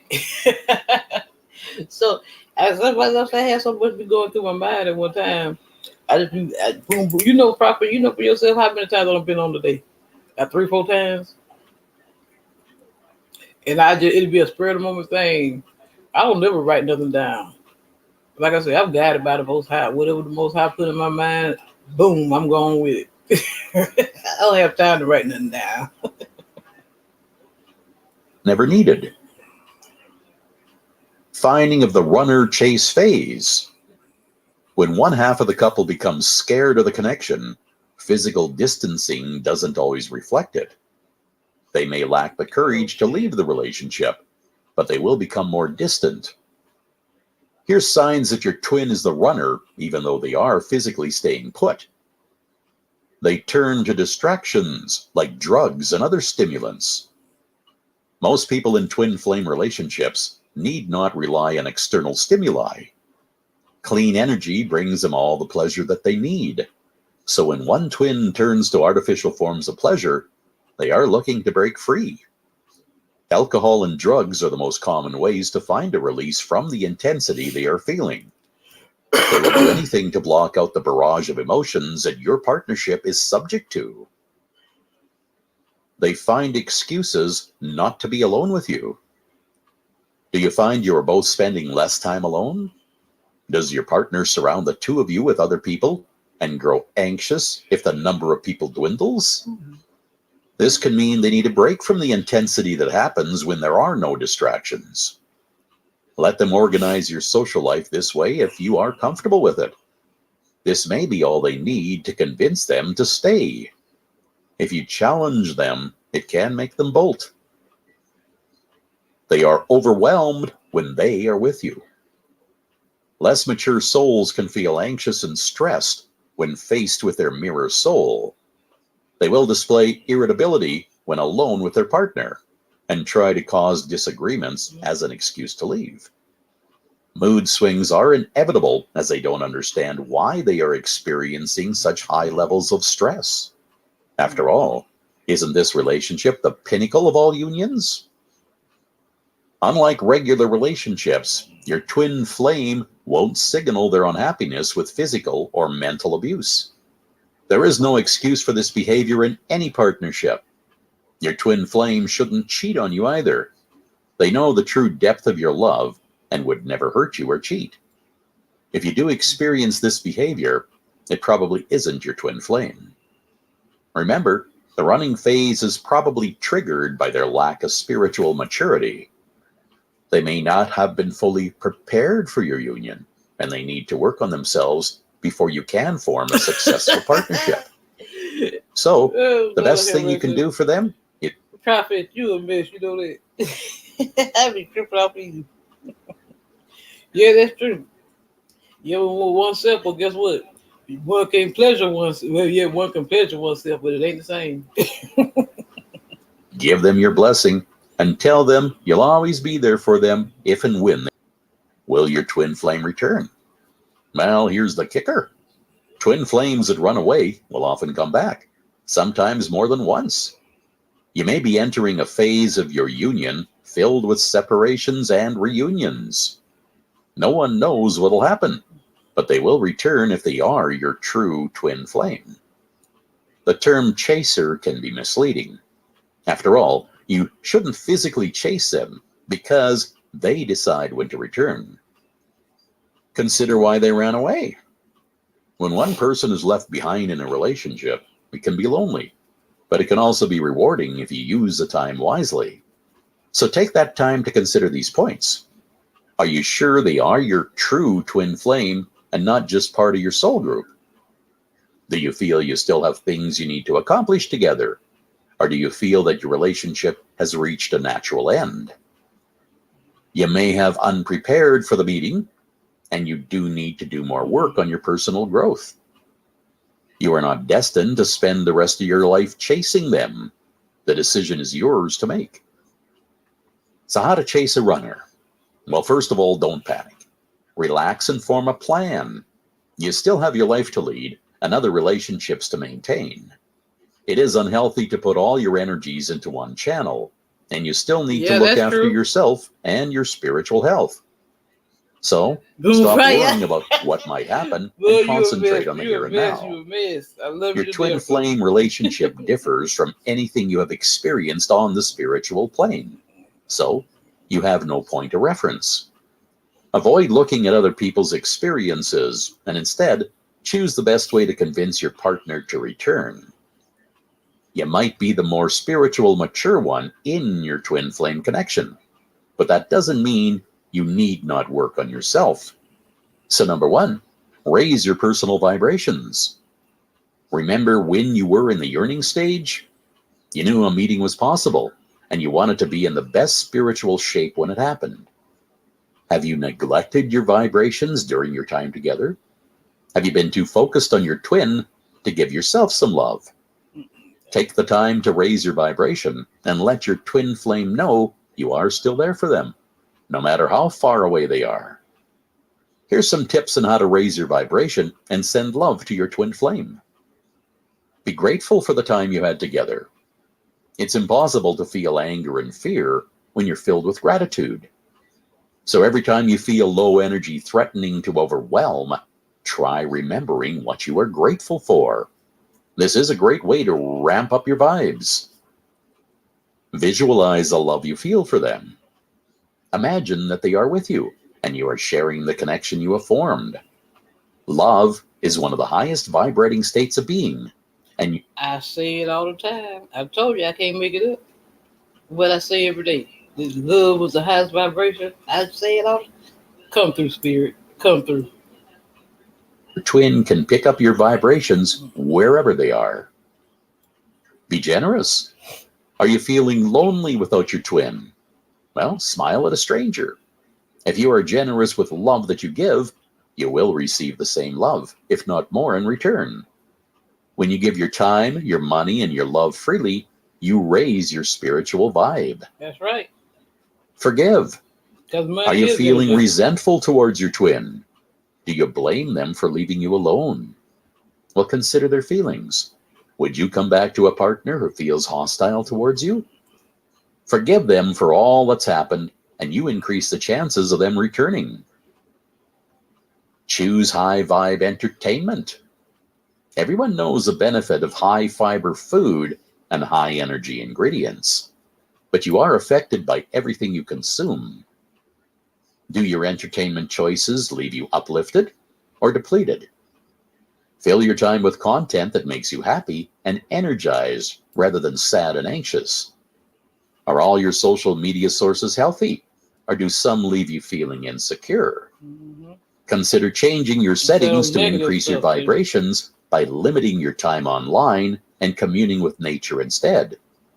Change your music choices and discover new genres that you may love. Make sure your relationship vibes are buzzing. If you have been too busy focusing on your twin, some of your other connections may have suffered. But get back in touch with people and surround yourself with people who make you feel good. It can be too easy to sit around moping the loss of your twin and to lower your frequency. But how will that help you guide them back to you? When you have healthy relationships with others, you are signaling that you are ready to try again. Okay, number 2 is remain open to the signs. Remember back in the yearning stage when you were aware of the twin flame signs? When you are the chaser, the universe will once more step in and guide you towards reunion if it feels that you are ready. If you see repeated adverts to visit a resort or another country that seems to fit perfectly with your timeline, then do it.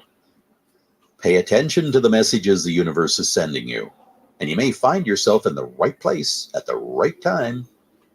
Of course, the universe could just be telling you that you need a break following your recent turmoil. And number 3, talk to them through the higher plane. You may have found it challenging to communicate your true feelings when you were together physically. Your own emotions and perspectives may have muddied the waters for communicating clearly. Now that you are physically separated, it is easier to consider their side of any conflicts. They may be the mirror part of your soul, but you are both influenced by the experiences that happened before you met. You're different genetically and can have different personalities depending on the environment that you were brought up in. So empathize with them and have conversations rather than arguments. Should you end a relationship forever? Lord have mercy. Well, if your relationship has been the best experience ever, despite the contradictions, the conflict, and the turmoil you endured, well, then of course you want to reunite.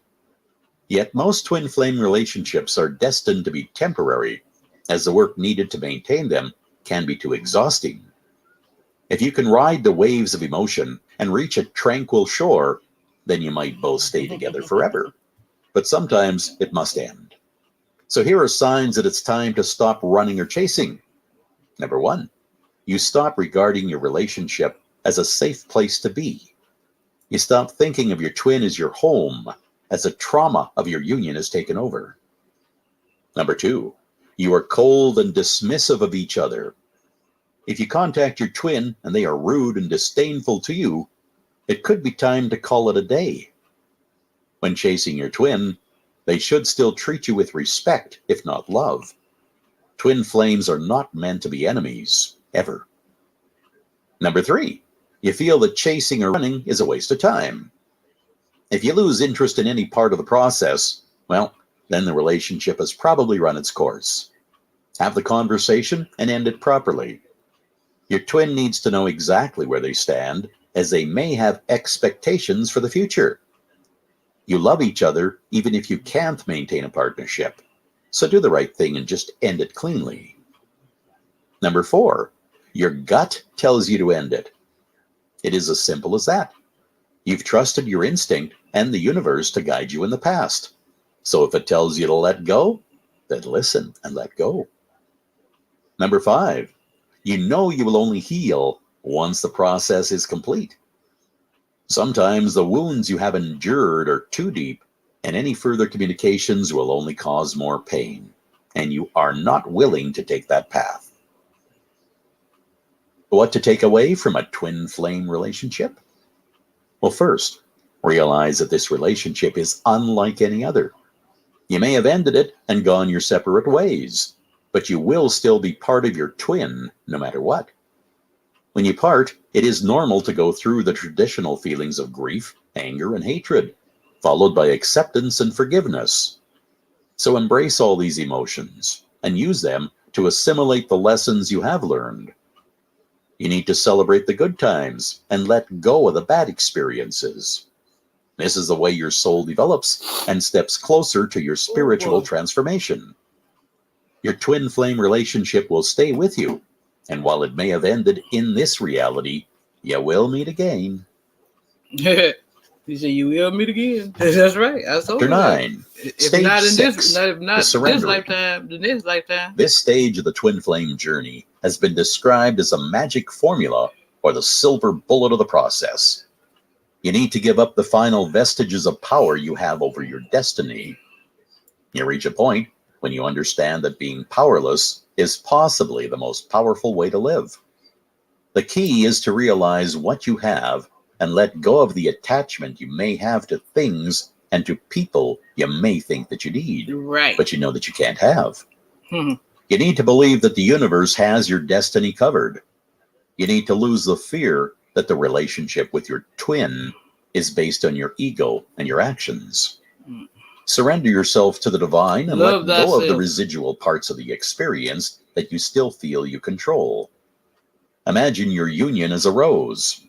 You have been happy to give the petals to the universe, yet you have hung on to the thorns. You are unwilling to let go of your partnership's shadowy areas, and you still cling to the sore points and moral challenges because your ego is telling you that they are shameful. Surrendering is all about realizing that you don't get to choose what parts of your love you show to the world. This depiction of your relationship needs to be whole before you can understand how it works. Roses wouldn't exist with just petals. The thorns need to be included as essential parts of the whole flower. You need to open your mind and your body to the love you have with your twin flame and let it ascend earthly boundaries. Your ego is a lust-filled part of you that seeks judgment and thrives on the boundaries society puts in place. But why should you be held back by such material boundaries? The whole point of a twin flame relationship is to transcend the barriers that exist when it comes to love. You need to accept that your love will not be restricted or imprisoned by differences and conformities. You will allow yourself to love unconditionally, no matter what the obstacles in place. A higher love. Surrendering to your flame means you are walking away from society's paradigms and becoming part of a more spiritual way of loving. So what if your twin flame is from a different culture or religion to you? Are they in a relationship with someone else? Well, guess what? Relationships end all the time. If they want to be with you, it's going to happen. Parents that stay together for the sake of children is an old-fashioned concept that rarely works out well. Surrendering is all about putting yourself first and allowing your needs to be met. Every time you put yourself last, you are putting everybody else last as well. Are you ready to be brave and refuse to waste another lifetime ruled by fear? Break away from traditional ties and face the world with a confident belief in yourself. Let yourself heed the call of the exquisite yet illogical form of love, because it is meant to be. No matter what the barriers society places before you break them down and live the life ruled by destiny. The universe won't give up on you, and it will follow you until you become emancipated and embrace your twin flame experience with every fiber of your being. What to expect when you surrender? When your ego governs you, you believe that inner peace is only possible when the world is aligned and everything is perfect. When you surrender, you embrace the notion that only when you feel at peace will everything fall into place. So basically, you're turning your world upside down and changing your whole belief system. You will also learn of the many realizations that will help you accept your fate. Like number 1, you will focus less on your twin flame relationship and begin to focus on yourself. Right. Number 2, the connection you have with your twin will be filled with happiness. You now know that every negative emotion you project will radiate back and cause you harm, because you are a mirror image of each other. Number 3, the only part of your twin flame connection you are in control of is your own. You can't control how they think or react. Number 4. In the past, you have been drawn to emotionally harmful relationships, and you felt they were your destiny. That is why you were constantly looking for flaws in the union with your twin flame. Number 5. You will lose the need for more fulfillment. You become appreciative of what you have and become grateful for every moment. Number 6. You will be more comfortable alone. You don't need other people to complete you because you are filled with positive I love energy. being by myself. Number 7. Communication with your twin flame will be more vivid. Once you accept that the universe is responsible for your fate as a couple, then you will use other means to be together. Use the astral plane to spend time with your partner and talk to them. Share a cuddle, or just lie together in harmony. These connections will be just as real as physical interactions. Number 8. You will find yourself sending love to your twin regularly. Telling them you love them will encourage them to respond when they feel ready. Number 9. You will slow down. See how I just be sitting here. Modern life is shit? hectic, and it can become I have overwhelming. nothing else to do. When you surrender to your destiny, it takes the pressure off you to keep up with the rest I of just society. did that, sitting here. Symptoms of this pressure include headaches, nausea, and breathing issues. So when you slow down and take your time, you will feel healthier and more grounded. Number 10.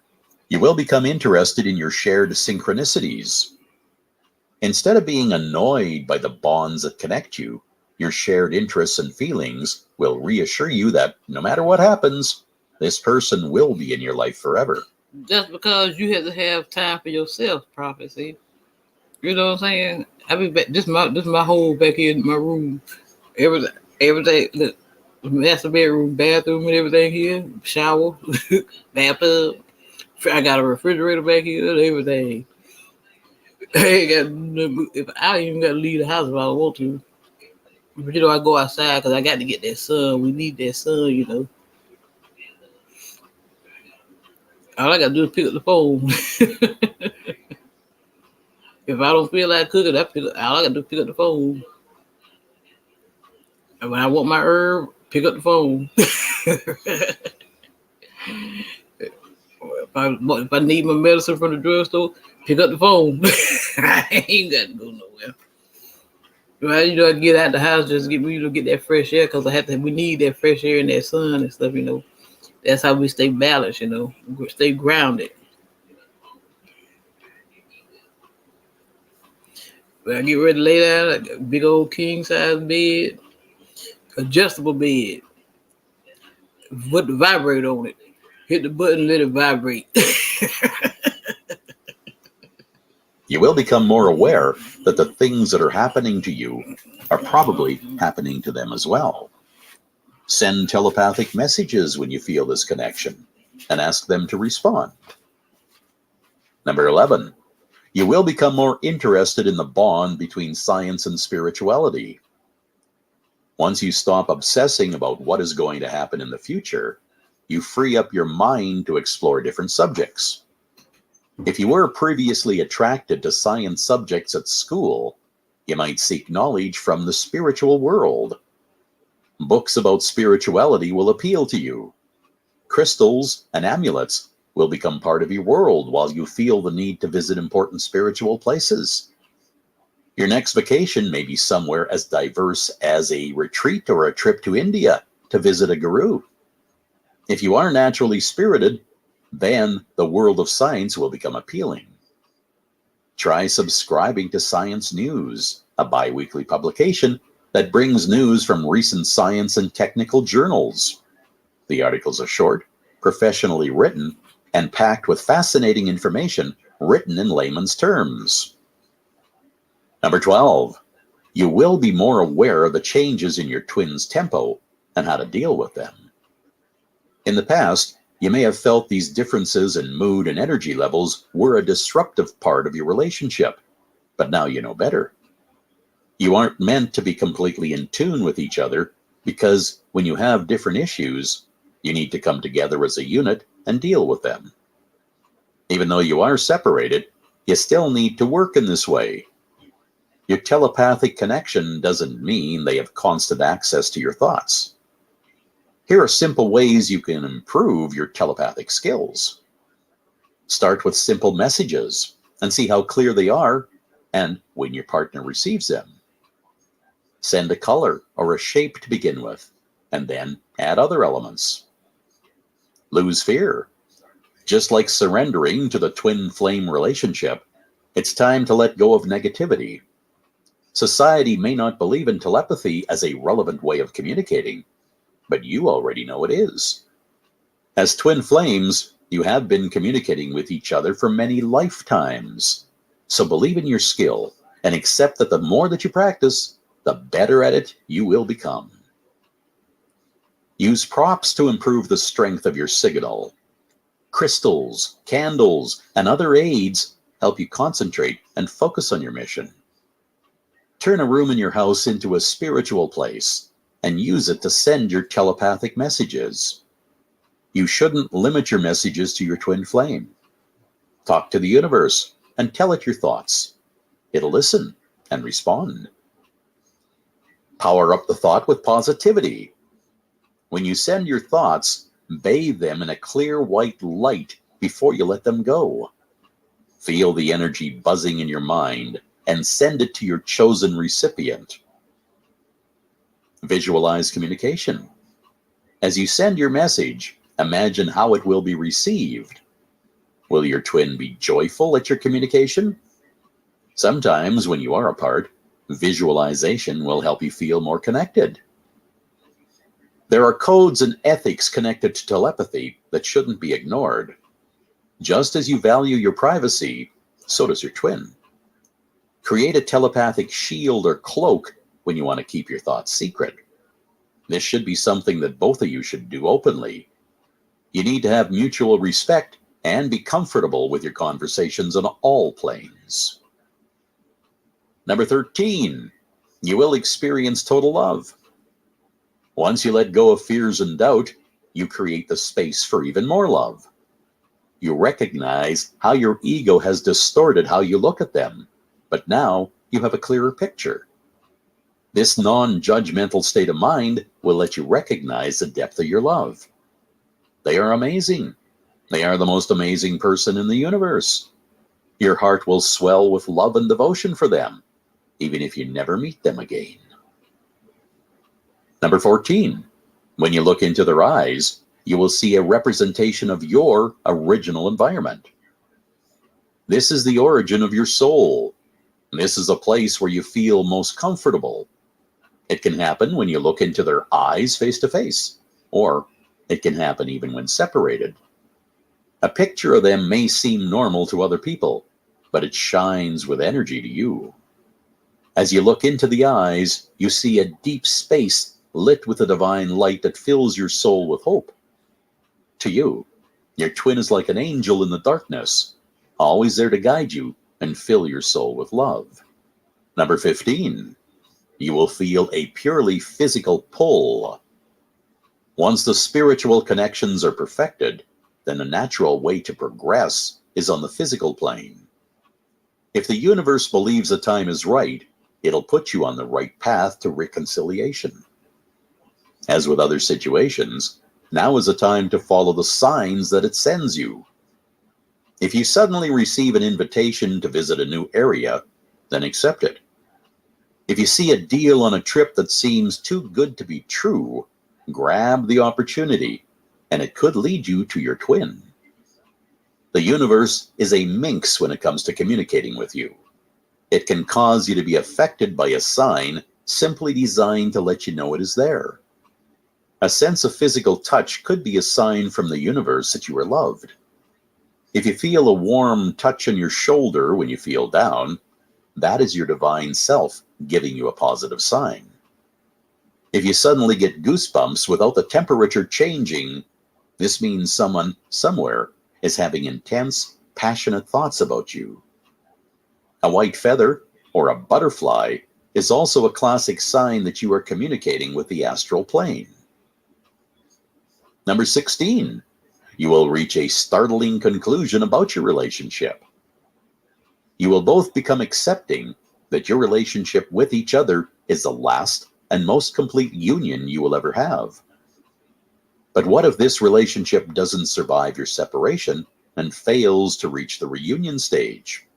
Well, that's okay as well. You have been part of the most intense and magical couplings imaginable. Even if you are relatively young in human terms, your soul is not subject to the same aging process. If your soul is mature enough to accept that the relationship will survive, no matter what the physical world throws at it, then it will be okay with the outcome. If your soul is relatively new to the spiritual realm, then it may experience some bruising. Don't worry. This is all part of your spiritual being's aging process, and you will emerge stronger and ready for your next union in another life. Number 17, you will discover a new life plan. Once you surrender to the process of twin flame unions, you will drop any false teachings that have been governing your life previously. You will still be interested in environmental issues and feel an affinity to the planet, but you will know your place. Your life mission shouldn't be dedicated to healing any rifts in society or repairing any damage to the earth. Your mission should be about you, your love, and your connection with your twin. You are no longer interested in wasting time online envying other people. The world of celebrities and all that baggage they bring will be so irrelevant, you'll wonder why you ever had any interest in it in the past. You will discover a thirst for knowledge that leads you to study more worthy subjects dear to your heart. Number 18, you won't care what society thinks anymore. Your natural sense of style will emerge. You fail to conform and are more willing to flex your quirky personality. Your clothes may become more out there, and you experiment more with your looks. 19, you will embrace your inner child. What did you love to do as a child? Do you still do it? Or have you abandoned it as a childish pursuit? Maybe you loved to paint or draw as a child, but you don't have the time anymore. So make time. Instead of chilling out with Netflix, try hanging out with a sketch pad. Use your imagination to create works of art that reflect your personality. Surrendering is all about letting your natural instincts free. Buy yourself skates or a skateboard and try out some moves at a local park. Who cares if you fall off and people laugh at you? You don't. Forget man-made teachings and how you'd appear to others. You have the perfect union with yourself when you form a connection with your flame.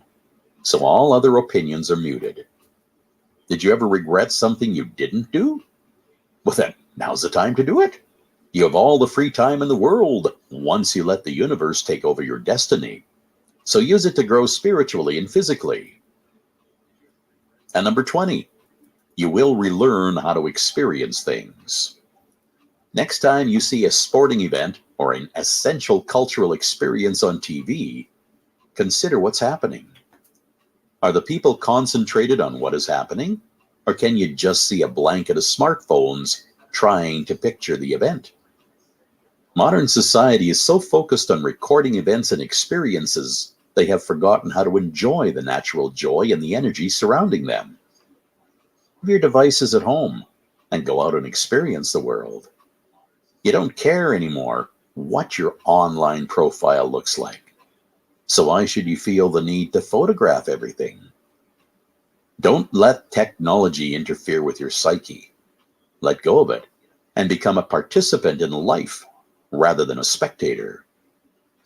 When you surrender to your destiny, then you feel reborn. It is the highest form of acceptance, and you recognize that any blocks you have in life are your responsibility. You will stop assigning blame to your twin, and when you do so, you will feel a purer form of love for them. When you make these personal shifts, you may find the obstacles that keep you apart from your twin disappearing. The universe will determine if you are blessed with a reunion, and it will work tirelessly to get you together with them if that is your fate. Chapter 10, Stage 7, Twin Flame Reunion or Joining. The end of the journey is in sight. The happily ever after a phase when you will both become one and the world will accept you as a couple. The separation will have been different for every couple. Your twin could have moved away, or cut off all contact, or they may still live in the same house as you, but they have distanced themselves emotionally. Maybe you and your partner have been stuck on the revolving wheel of separation and reunion for some time. You may have experienced exhausting cycles of drama and fear, followed by love and passion. This can happen when the two partners are at varying stages of spiritual growth. Unfortunately, some couples fail to reach the reunion stage as they are stuck in the 3D world and have failed to ascend. If this happens to you, don't worry. You have multiple lives ahead of you to reconnect with your twin flame.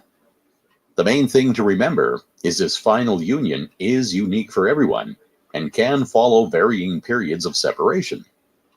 Some people may have been apart for years as they both had issues that needed to be dealt with. Life is often complicated for twin flames, as one or both halves of the couple may have emotional baggage that keeps them from committing.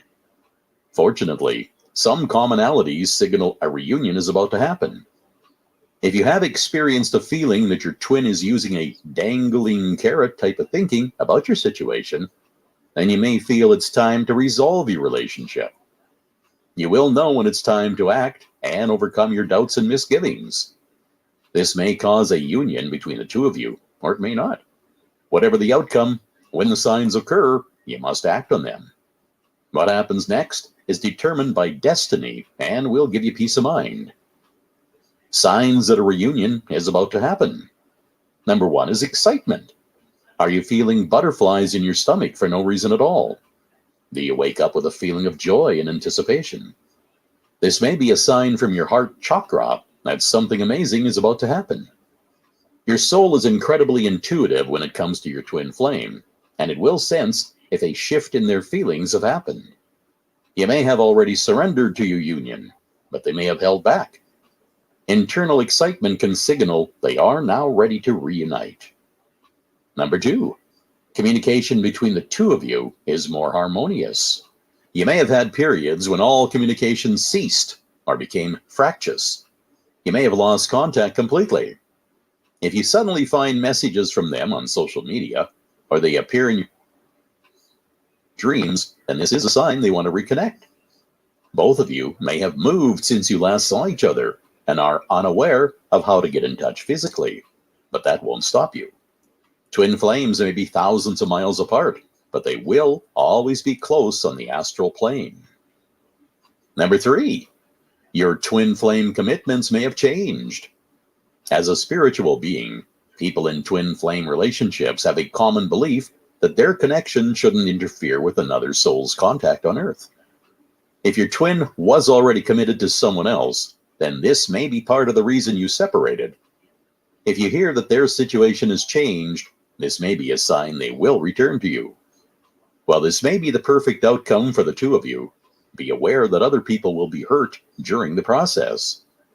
Spiritual wounds may be deeper than earthly ones, but the pain of separation is still considerable. But if you are currently putting your life on hold as you sit in a cosmic waiting room contemplating your twin and their partner breaking up, well, then you need to leave. Your twin has the free will needed to leave earthly relationships, and it is their choice to stay. You couldn't and shouldn't interfere. So get on with the rest of your life and find new opportunities for love. Number 4, the reflection principle. If thoughts of your twin have receded during your separation, you may be surprised to find yourself thinking about them a lot recently. This is a sign that something has shifted in your relationship, and you may be ready to reconcile. The term reflection principle means that if your thought patterns have changed, then so have your twins. Be aware that your counterpart feels the increase in intensity of feelings just as strongly as you do. You may even find that their name crops up every time you converse with other people. If your friends and family have asked you how your twin is, or if you have heard from them, take note. This is a sure sign from the universe they are destined to come back into your life. The spiritual plane is preparing you and your immediate circle of acquaintances for their reappearance. Watch out for old photos and memories that include your twin on social media. Facebook memories are especially attuned to your spiritual vibrations and can surprise you with a jolt from the past. Number 5, they will appear while you meditate. If you have experienced signs that your twin is ready to reunite, but you aren't sure if this is true or merely wishful thinking, then try meditation for more concrete answers. This powerful tool is especially effective when you have questions that can't be answered by more traditional methods. Write down the purpose of your meditation on a piece of paper before you start the process. Now, begin your chosen method of meditation and focus your thoughts on your twin flame. Ask if they are ready to become part of your union again. Are they going to be getting in touch soon? Or are you misreading the signs? Sometimes you will feel like the answers you seek are beyond you, and even meditation is proving fruitless. But don't worry, the reasons you aren't getting answers may be beyond your control.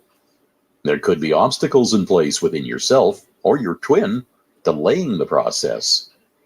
You are always given guidance, but you may have limiting barriers inside of your psyche. Number 6, an irresistible draw to places and events. Do you feel like the universe is nudging you to get out more? This is a common sign that something is about to happen. We have discussed in other chapters how these signs may manifest. Sometimes you may be overwhelmed with conflicting signs that are hard to follow, or there may be a lack of input that makes you feel abandoned and alone.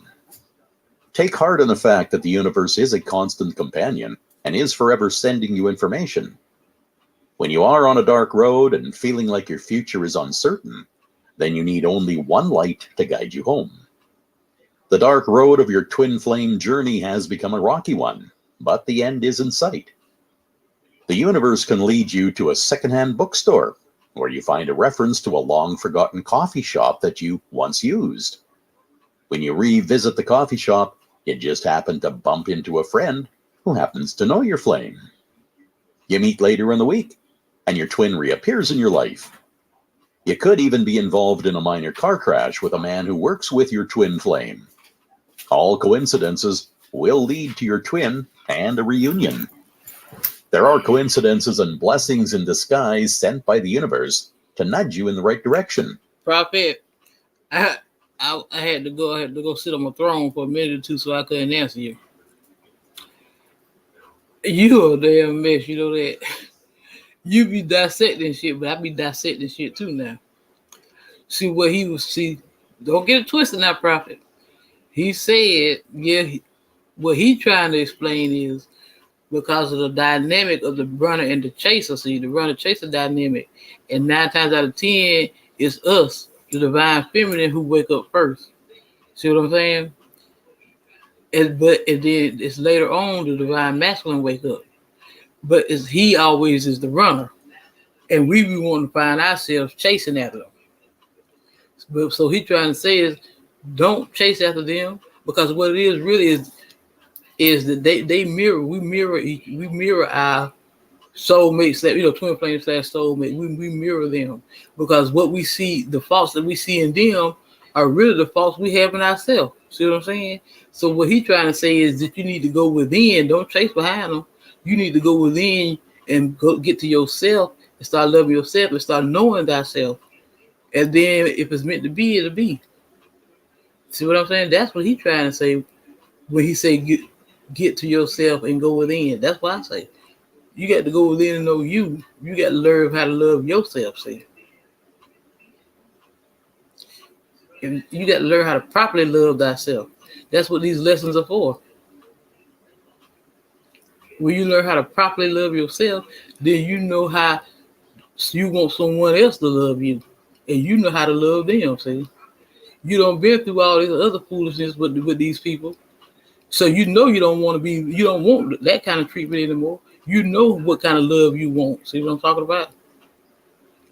Anything less is uncivilized. So even the worst experiences can lead to positive outcomes. Number 7, inner peace. When you experience the surrendering phase, you automatically change your thought process. You understand that most things are out of your control, and that's okay. When you surrender, it is part of the process. See, the problem, what you talking about now, Prophet? How do we go? How do we go within and self? How do we do such a thing? Now, Prophet, I ain't gonna be going back and forth with your behind tonight now, because I already know how you do. You know how we do such a thing. I don't have to answer that. Don't try me.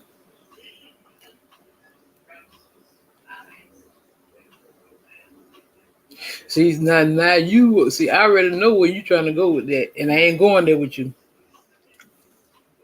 Of awaiting reunion. However, paradoxically, right when you give up on any chance, you already know. Empress know what you up to. You know, I know now.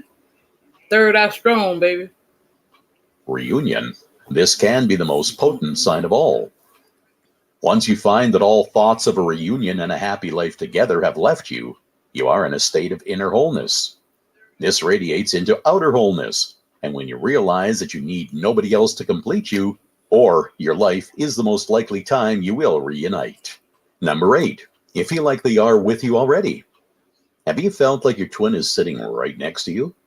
Has it reached a point where you turn toward them and start a conversation, even though you know they're miles away?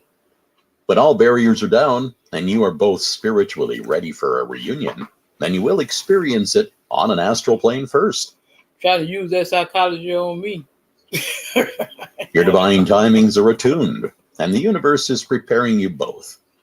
You may even feel the need to adjust your home to be ready for your union. You will know instinctively if they are coming to you or if you need to move. You may find yourself looking at real estate in certain areas or checking out job vacancies in other areas. You will feel the spirit of your twin sharing their thoughts with you when you least expect it. And this Empress you talking to, Prophet, will be comforted by their spiritual presence. Number 9, you will become more creative. If you find yourself contemplating writing a novel for the first time, or find yourself reading poetry, then a recoupling with your twin may be in the cards. Your soul may typically be more interested in practicalities and keeping your life ordered and organized, but you also feel energized as you feel more excited. Your creative juices will... You can't fool the fool. Me and you, we on that level. You probably can fool some of them that's still in the matrix out there, but you already know we here, boo. We here. Flowing as you become more entwined with nature and beauty. You know the world is an amazing place to be, and you will feel an overwhelming desire to capture its beauty artistically. These pieces of creativity will give you something to share with your twin as you reunite. You are about to enter your union's highest expression, and you want to surround yourself with positive images and literature. Number 10, recognize how numbers can be used to send messages. Spiritual messages can take various forms, but one of the most powerful can be numbers. This could be because during a regular day, we are inundated with numerical influences.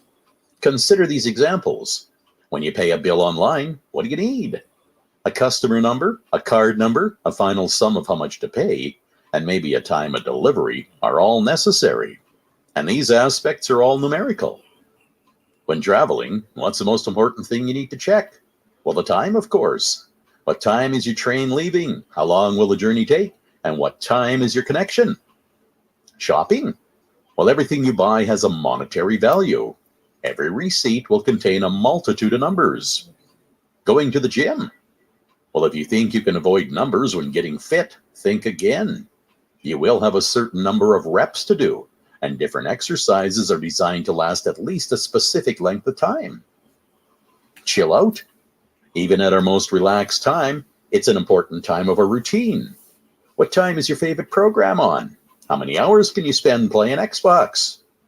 Now, with this in mind, is it any wonder that the universe uses the power of numbers to influence us and remind us that they're in control? Understanding what the numbers mean is an art that needs to be learned. So how to recognize what numbers are trying to tell you? Some people call the spiritual use of numbers numerology, while others call the process angel numbers. The reasoning behind sequences and their meanings are based on the geometric plan of the universe, while the spiritual guides that govern your life are constantly communicating with you. See, I talk about those angel numbers all the time. But whenever I get a chance, to make a little short or drop a short or something, that's why I always drop that. Because, see, I tell you, we get messages. People don't pay attention to stuff like that. When you keep seeing, repeating things over, I see it, and you don't really be looking for it. It just happens. I can just happen to just look at the clock. 10:10, 5:55, 2:22, 1:11, 1:01. I can go leave the house, go to the store or something, come back through. I park up on the carport at the back door there. You have to come through the kitchen. Coming through the back door, the clock on the stove might say 11:11 or 2. You know what I'm saying? I mean, it's just all day, every day. That's how I know I would be getting messages. See, when you keep seeing that over and over and over again, you better believe the universe trying to get your attention, baby. They trying to tell you something. People don't pay attention to that, see? But I pay attention to it. I notice everything. You know that the spiritual journey you are on is particularly important. Your twin will be receiving similar levels of guidance and will also be subject to numerical influences. Master numbers. The first of the master numbers is 11, and the second is 22. I got my medical insurance. My head got me some medical insurance, health insurance. And when I got my ID card from the insurance company, the first six numbers, when they want your member ID and all that stuff, 11, 11, 11. That God was screaming at me then. And the third is 33. They represent the intuition and insight connected to your subconscious and gut feelings. Within the twin flame experience, they can play a major part in influencing you to ready yourself for a meeting or a reunion between the two of you. Chances are you will have witnessed the appearance of the first master number 11 as you entered the yearning phase. Still, as you prepare yourself for a reunion, you will find it playing a special role in your life once again. The perfect angel number is 1111, and it acts as a spiritual wake-up call to get ready for momentous events. So, if you are shopping in a store and your receipt is a sequence of ones, then this tells you that you are currently part of the energy of the earth. You're cleansed. I was in my YouTube studio. I tell you, I paid attention to everything. I was in my YouTube studio last night, going through my analytics and all that. And I was looking at, the views, my videos, and my little shorts and stuff. And I had about 4 shorts, 11 views. I mean, it was all in my face. 11, 10 views, all them synchronicities, 12 views, 30. It was synchronicities all over that page.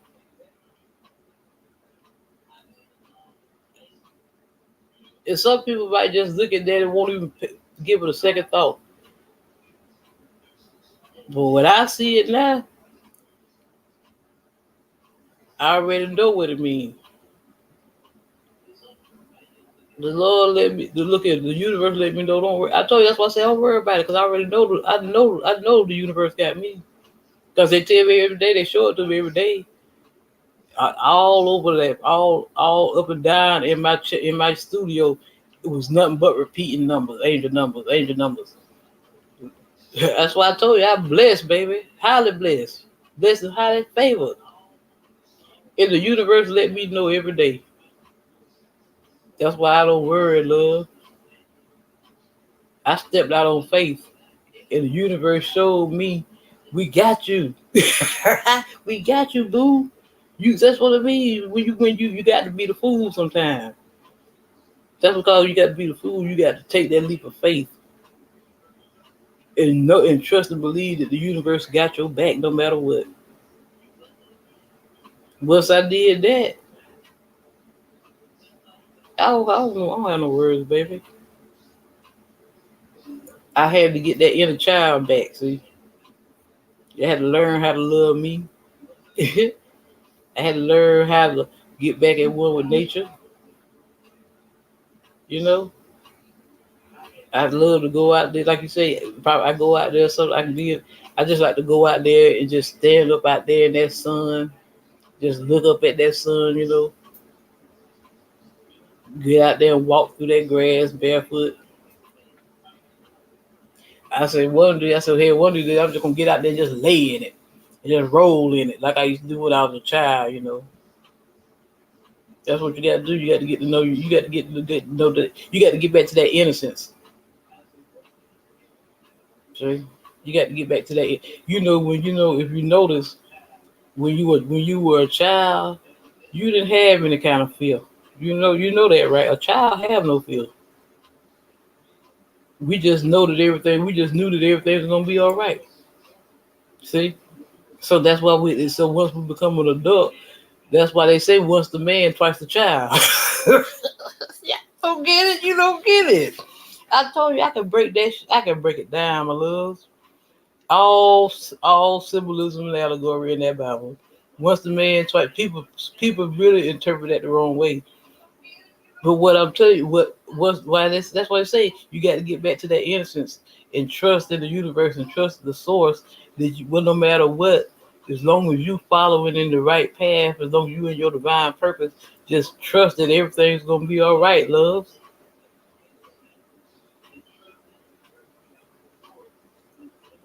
Once you step out, that's why you say, do not worry. It's a sin to worry. You ain't doing nothing but hindering your own blessings, your own manifestations, whatever you want to call them. Once you put it out there in the universe and just let it be, just like Devil God said, lives as if your wish fulfilled. Just know that already. Just notice already. It's already coming to you. It's already there. That's how you live. No matter what it is you're trying to manifest. Just look. Just know. Just give it up to Him. When I go to sleep at night, I sleep good. I wake up about 2. I'm gonna wake up every night between 2, every morning rather, between 2 and 4 o'clock, 4:30. That time of morning, when you wake up that time of morning, that's when you get the angels be talking to you, the universe be talking to you that time of morning. I said, why I always wake up at this certain time? I can go to sleep. I can go to sleep at 1 o'clock, and between 2 and 4 o'clock, I'm still gonna wake up.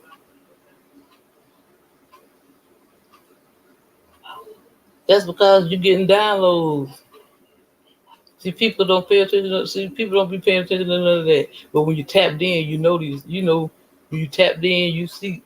I see all kind of shadows and shit.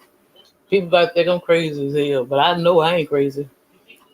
I see those shadows because we all protected. You better believe a lot of the shit that all of us have done. I know I don't did much shit, much dirt, and I'm still here. It had to be somebody here, but in the unknown, taking care of this fool here.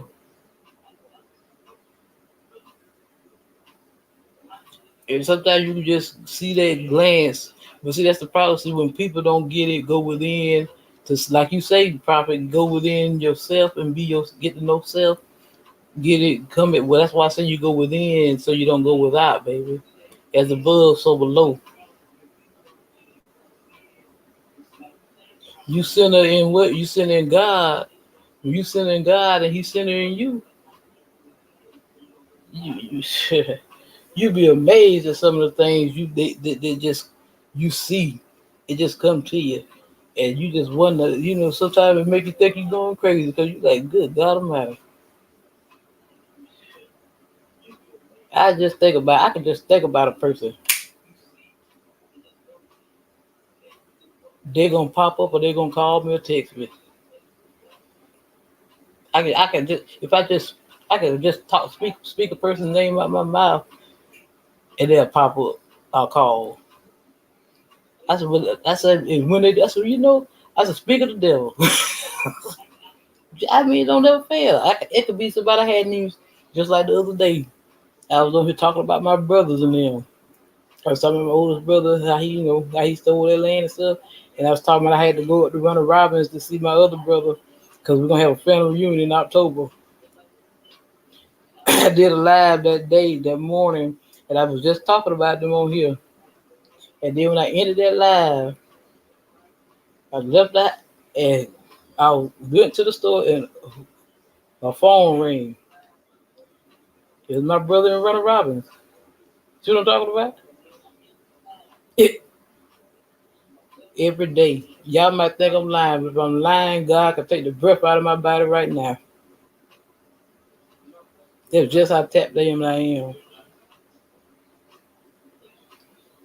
See, once you know yourself and go within, everybody have intuition, but some people don't know how to use it.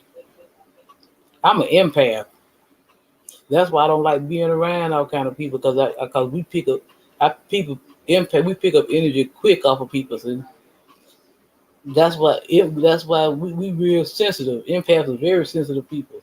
I've been sensitive all my life. I used to cry at the drop of a hat when I was growing up because I always been sensitive like that.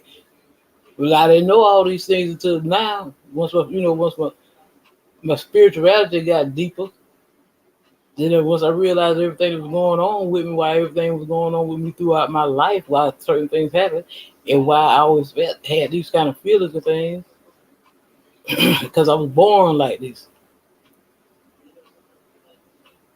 I was born different. I was always called an old soul. Growing up, those old heads used to always tell me, call me an old soul. They said, "You an old soul," because I was always more mature. They said, "You so much more mature." I was always more mature than people my age, my classmates. I was always more mature, and I always loved being around older people. Even after I became an adult, I've always loved to be around older people. I don't know why I just did. I was always drawn to older people like that. I just love to sit and listen to those experiences that they had, back in, years ago. I just love to hear things like that. Because you know why? Because I don't been here so many, many times. I'm an old soul from a royal bloodline. See, I can remember I've always been drawn to Egypt. You know what I'm saying? Because the Atlanteans, that's really they us anyway.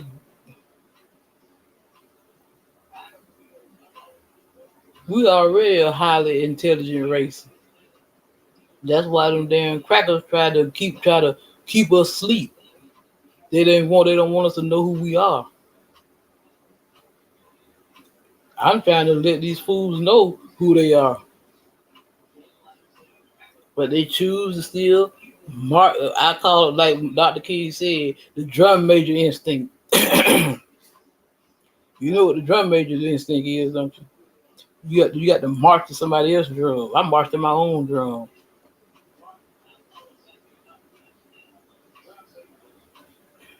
I ain't finna follow those. I'm not the social norm. I've always been the lone wolf, as they say. People don't realize that when you sit back, you be certain things come to you. You have deja vu and all that stuff, and you might start have a conversation with somebody, and you be like, damn, And like I said, like, then we just talk about. You might happen to you might run into somebody you never seen in your life. You say they look so familiar to you.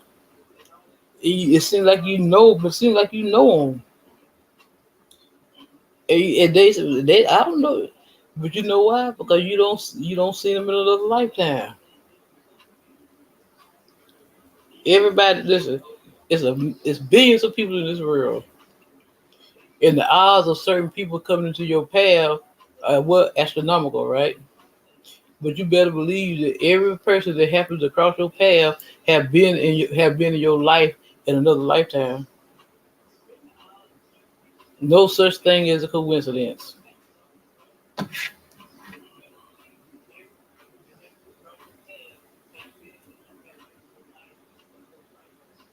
Spirit is at the perfect point to reach the zenith of your relationship.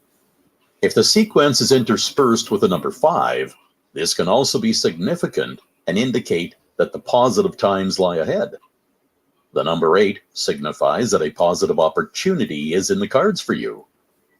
Platonic relationships between twin flames can also gain guidance from numerology. The master number 11 can be combined with the number 7 to indicate a strong union that isn't based on sex or attraction. The sequence 7117 or 717 can be casually related to the tarot card that depicts lover. But as tarot readers will tell you, this doesn't necessarily mean a sexual union. The numbers 6 and 9 will also make an appearance if you need a nudge to change your focus. Right. 6 is an indication that you may be focusing too much on negative. See, that's what I'm talking about. A lot of people be down that, but you know, Prophet, that I showed you my tarot cards. See, a lot of people see the church want to demonize everything spiritual. Really, everything that's spiritual, the church demonizes. If you look at it, tarot ain't nothing but spirituality. See, what tarot do? Like that's what I was talking about. Your subconscious. See, your subconscious is your intuition. Will you have something to be just in the back of your mind, just nagging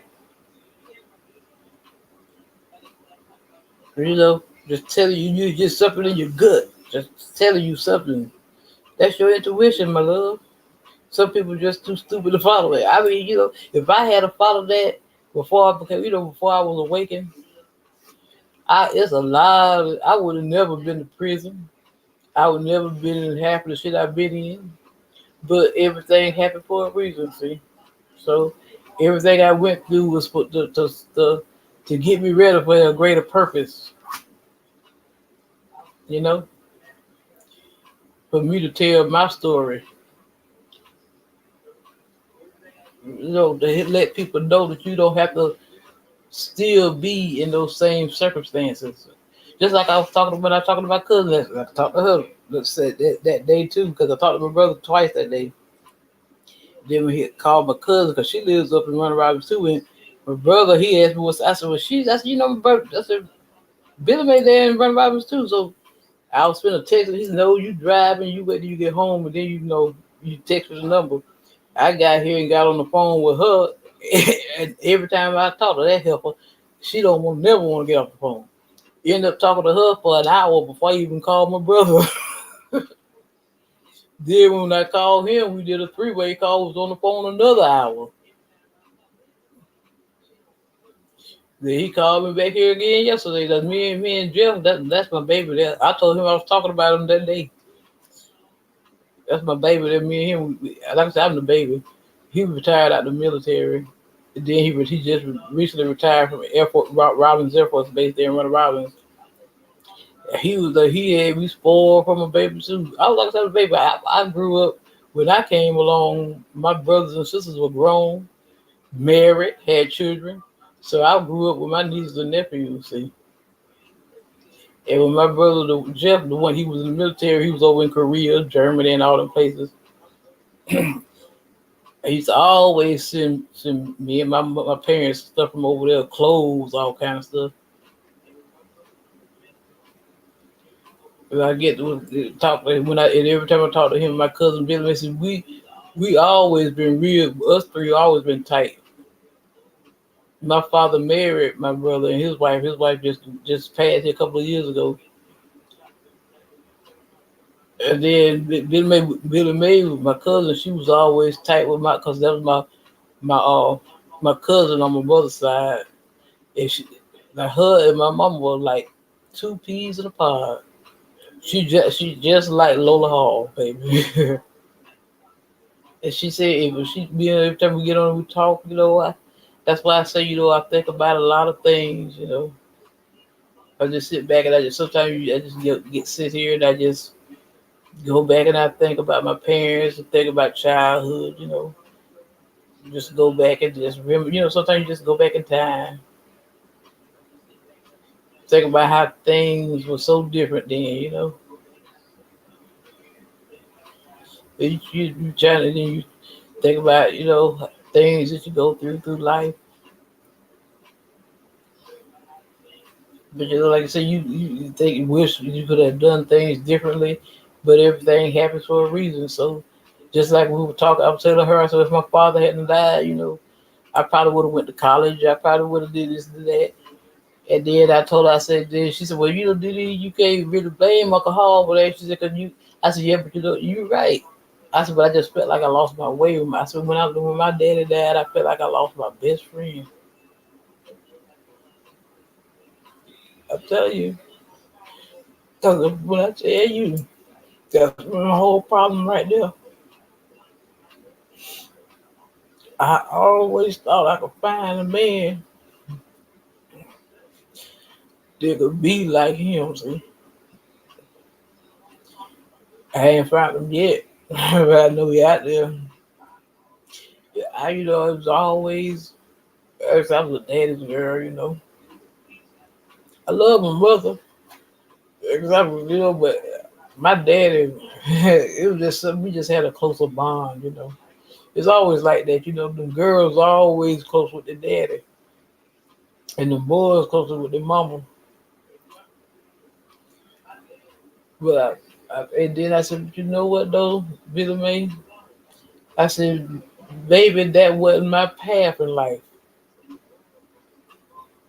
I say, maybe the Lord had something else for me.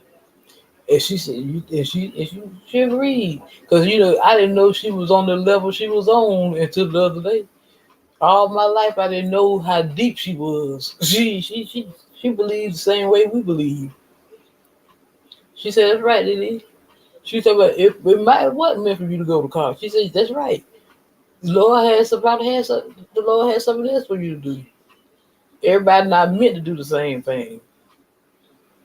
See? That's why I can talk to her, cause she gonna give it to me from the shoulder, when I'm wrong and I try to be right, she gonna give it to me now. She's her 60s now. You know what I'm saying? Everybody they all I'm the baby. And I can remember things from back when I was about 3 years old. I remember when her brother got killed, my cousin Rock.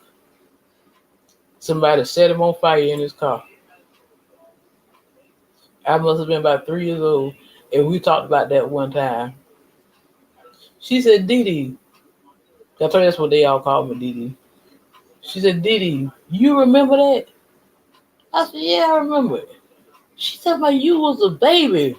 I said, I remember it though. I said, I can remember way back. Some people can't remember that far back, but I remember. She said, and it's a lot of things I tell her, and she just be amazed at how I can remember all that when I was still just so young. She's Didi, she said you was still a baby. And you remember all? I said, yeah, I remember. I remember that night when when they came to the hospital and told us they found him out there in that cemetery right there. Some in his car, somebody had set him on fire. She said, damn sure. She said, you damn sure remember that? I said, I do. She said, damn, that's how I know I'm different.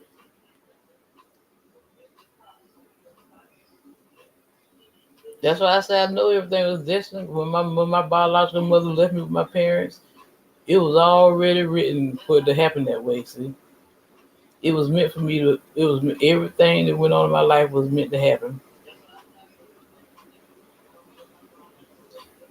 Even when it comes down to my natal chart and birth chart, when I got to studying it and everything though is supposed to be happening on my path, I had to be prepared for it. See, you know, and my father was a minister, so I had to, in order for me to really to grasp spirituality the way that I had to have a religious upbringing. All that's in my chart. I didn't know all this until, like I say, here in the last year or so, when I got to know studying astrology and tarot and stuff. I didn't know all, I didn't know all this. And then everything lined right up. This in my birth chart, it all lined up.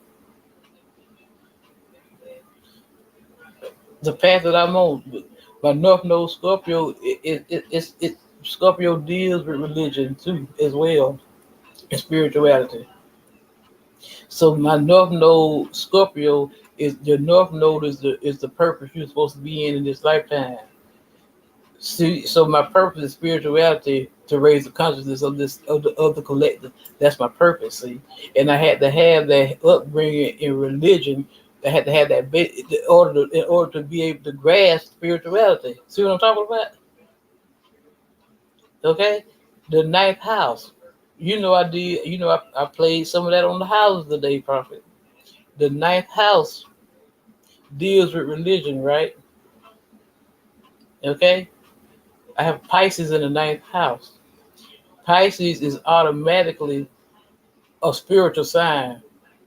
The Pisces are very intuitive people. Highly Pisces, Scorpios, Cancers, Capricorns. We all intuitive. All water signs all the water signs intuitive. Capricorns intuitive, Geminis, and Virgos. We're the most intuitive out of the zodiac. Now, what are the odds? Now, what are the odds? Okay, by that ninth house placement deals with religion. Okay, that also okay. If Pisces in the ninth house, they call I can't make it up, baby. My father was a Pisces. Okay, my father was, because that's the only parents I really know. The people that raised me from a baby, my parents, Reverend E.K. Hall and Lola Mae Hall. My father was a Pisces. Okay, I'm a Pisces in the ninth house that deal with religion. My father was a minister. Come on now, I'm put it together. See, can your mind grasp this? See, can riddle me this, baby, riddle me this. Ninth house Pisces, my placement, part of fortune. The part of fortune deals with what deals with your fortune, what your fortune gonna be in this lifetime as well. See, okay, it's written. Okay, now, really, come on, put it together. I'm gonna see if you're keeping up, Prophet. My father was a Pisces. I had to have a background in religion. My father was a minister, a Pisces. I'm a Pisces in the ninth house. The ninth house deals with religion. And guess what? They call the ninth house the house of the father, nigga. The house of the father. I can't put it together. I can't make it up. I can't make it up. How deep is that? The house of the father. My father. Come on now. I can't make that up. While 9 suggests that you are too focused on the material parts of your life. Both numbers indicate you should return to more spiritual pursuits. The master number 22 is sent by your guides to encourage you to be more confident. Often referred to as the master builder, it is used to encourage you to turn dreams into reality. It is meant to fill you with hope for the future and a confident outlook for your relationship. With your relationship's reunion stage, you will be sent connections containing the master number 33.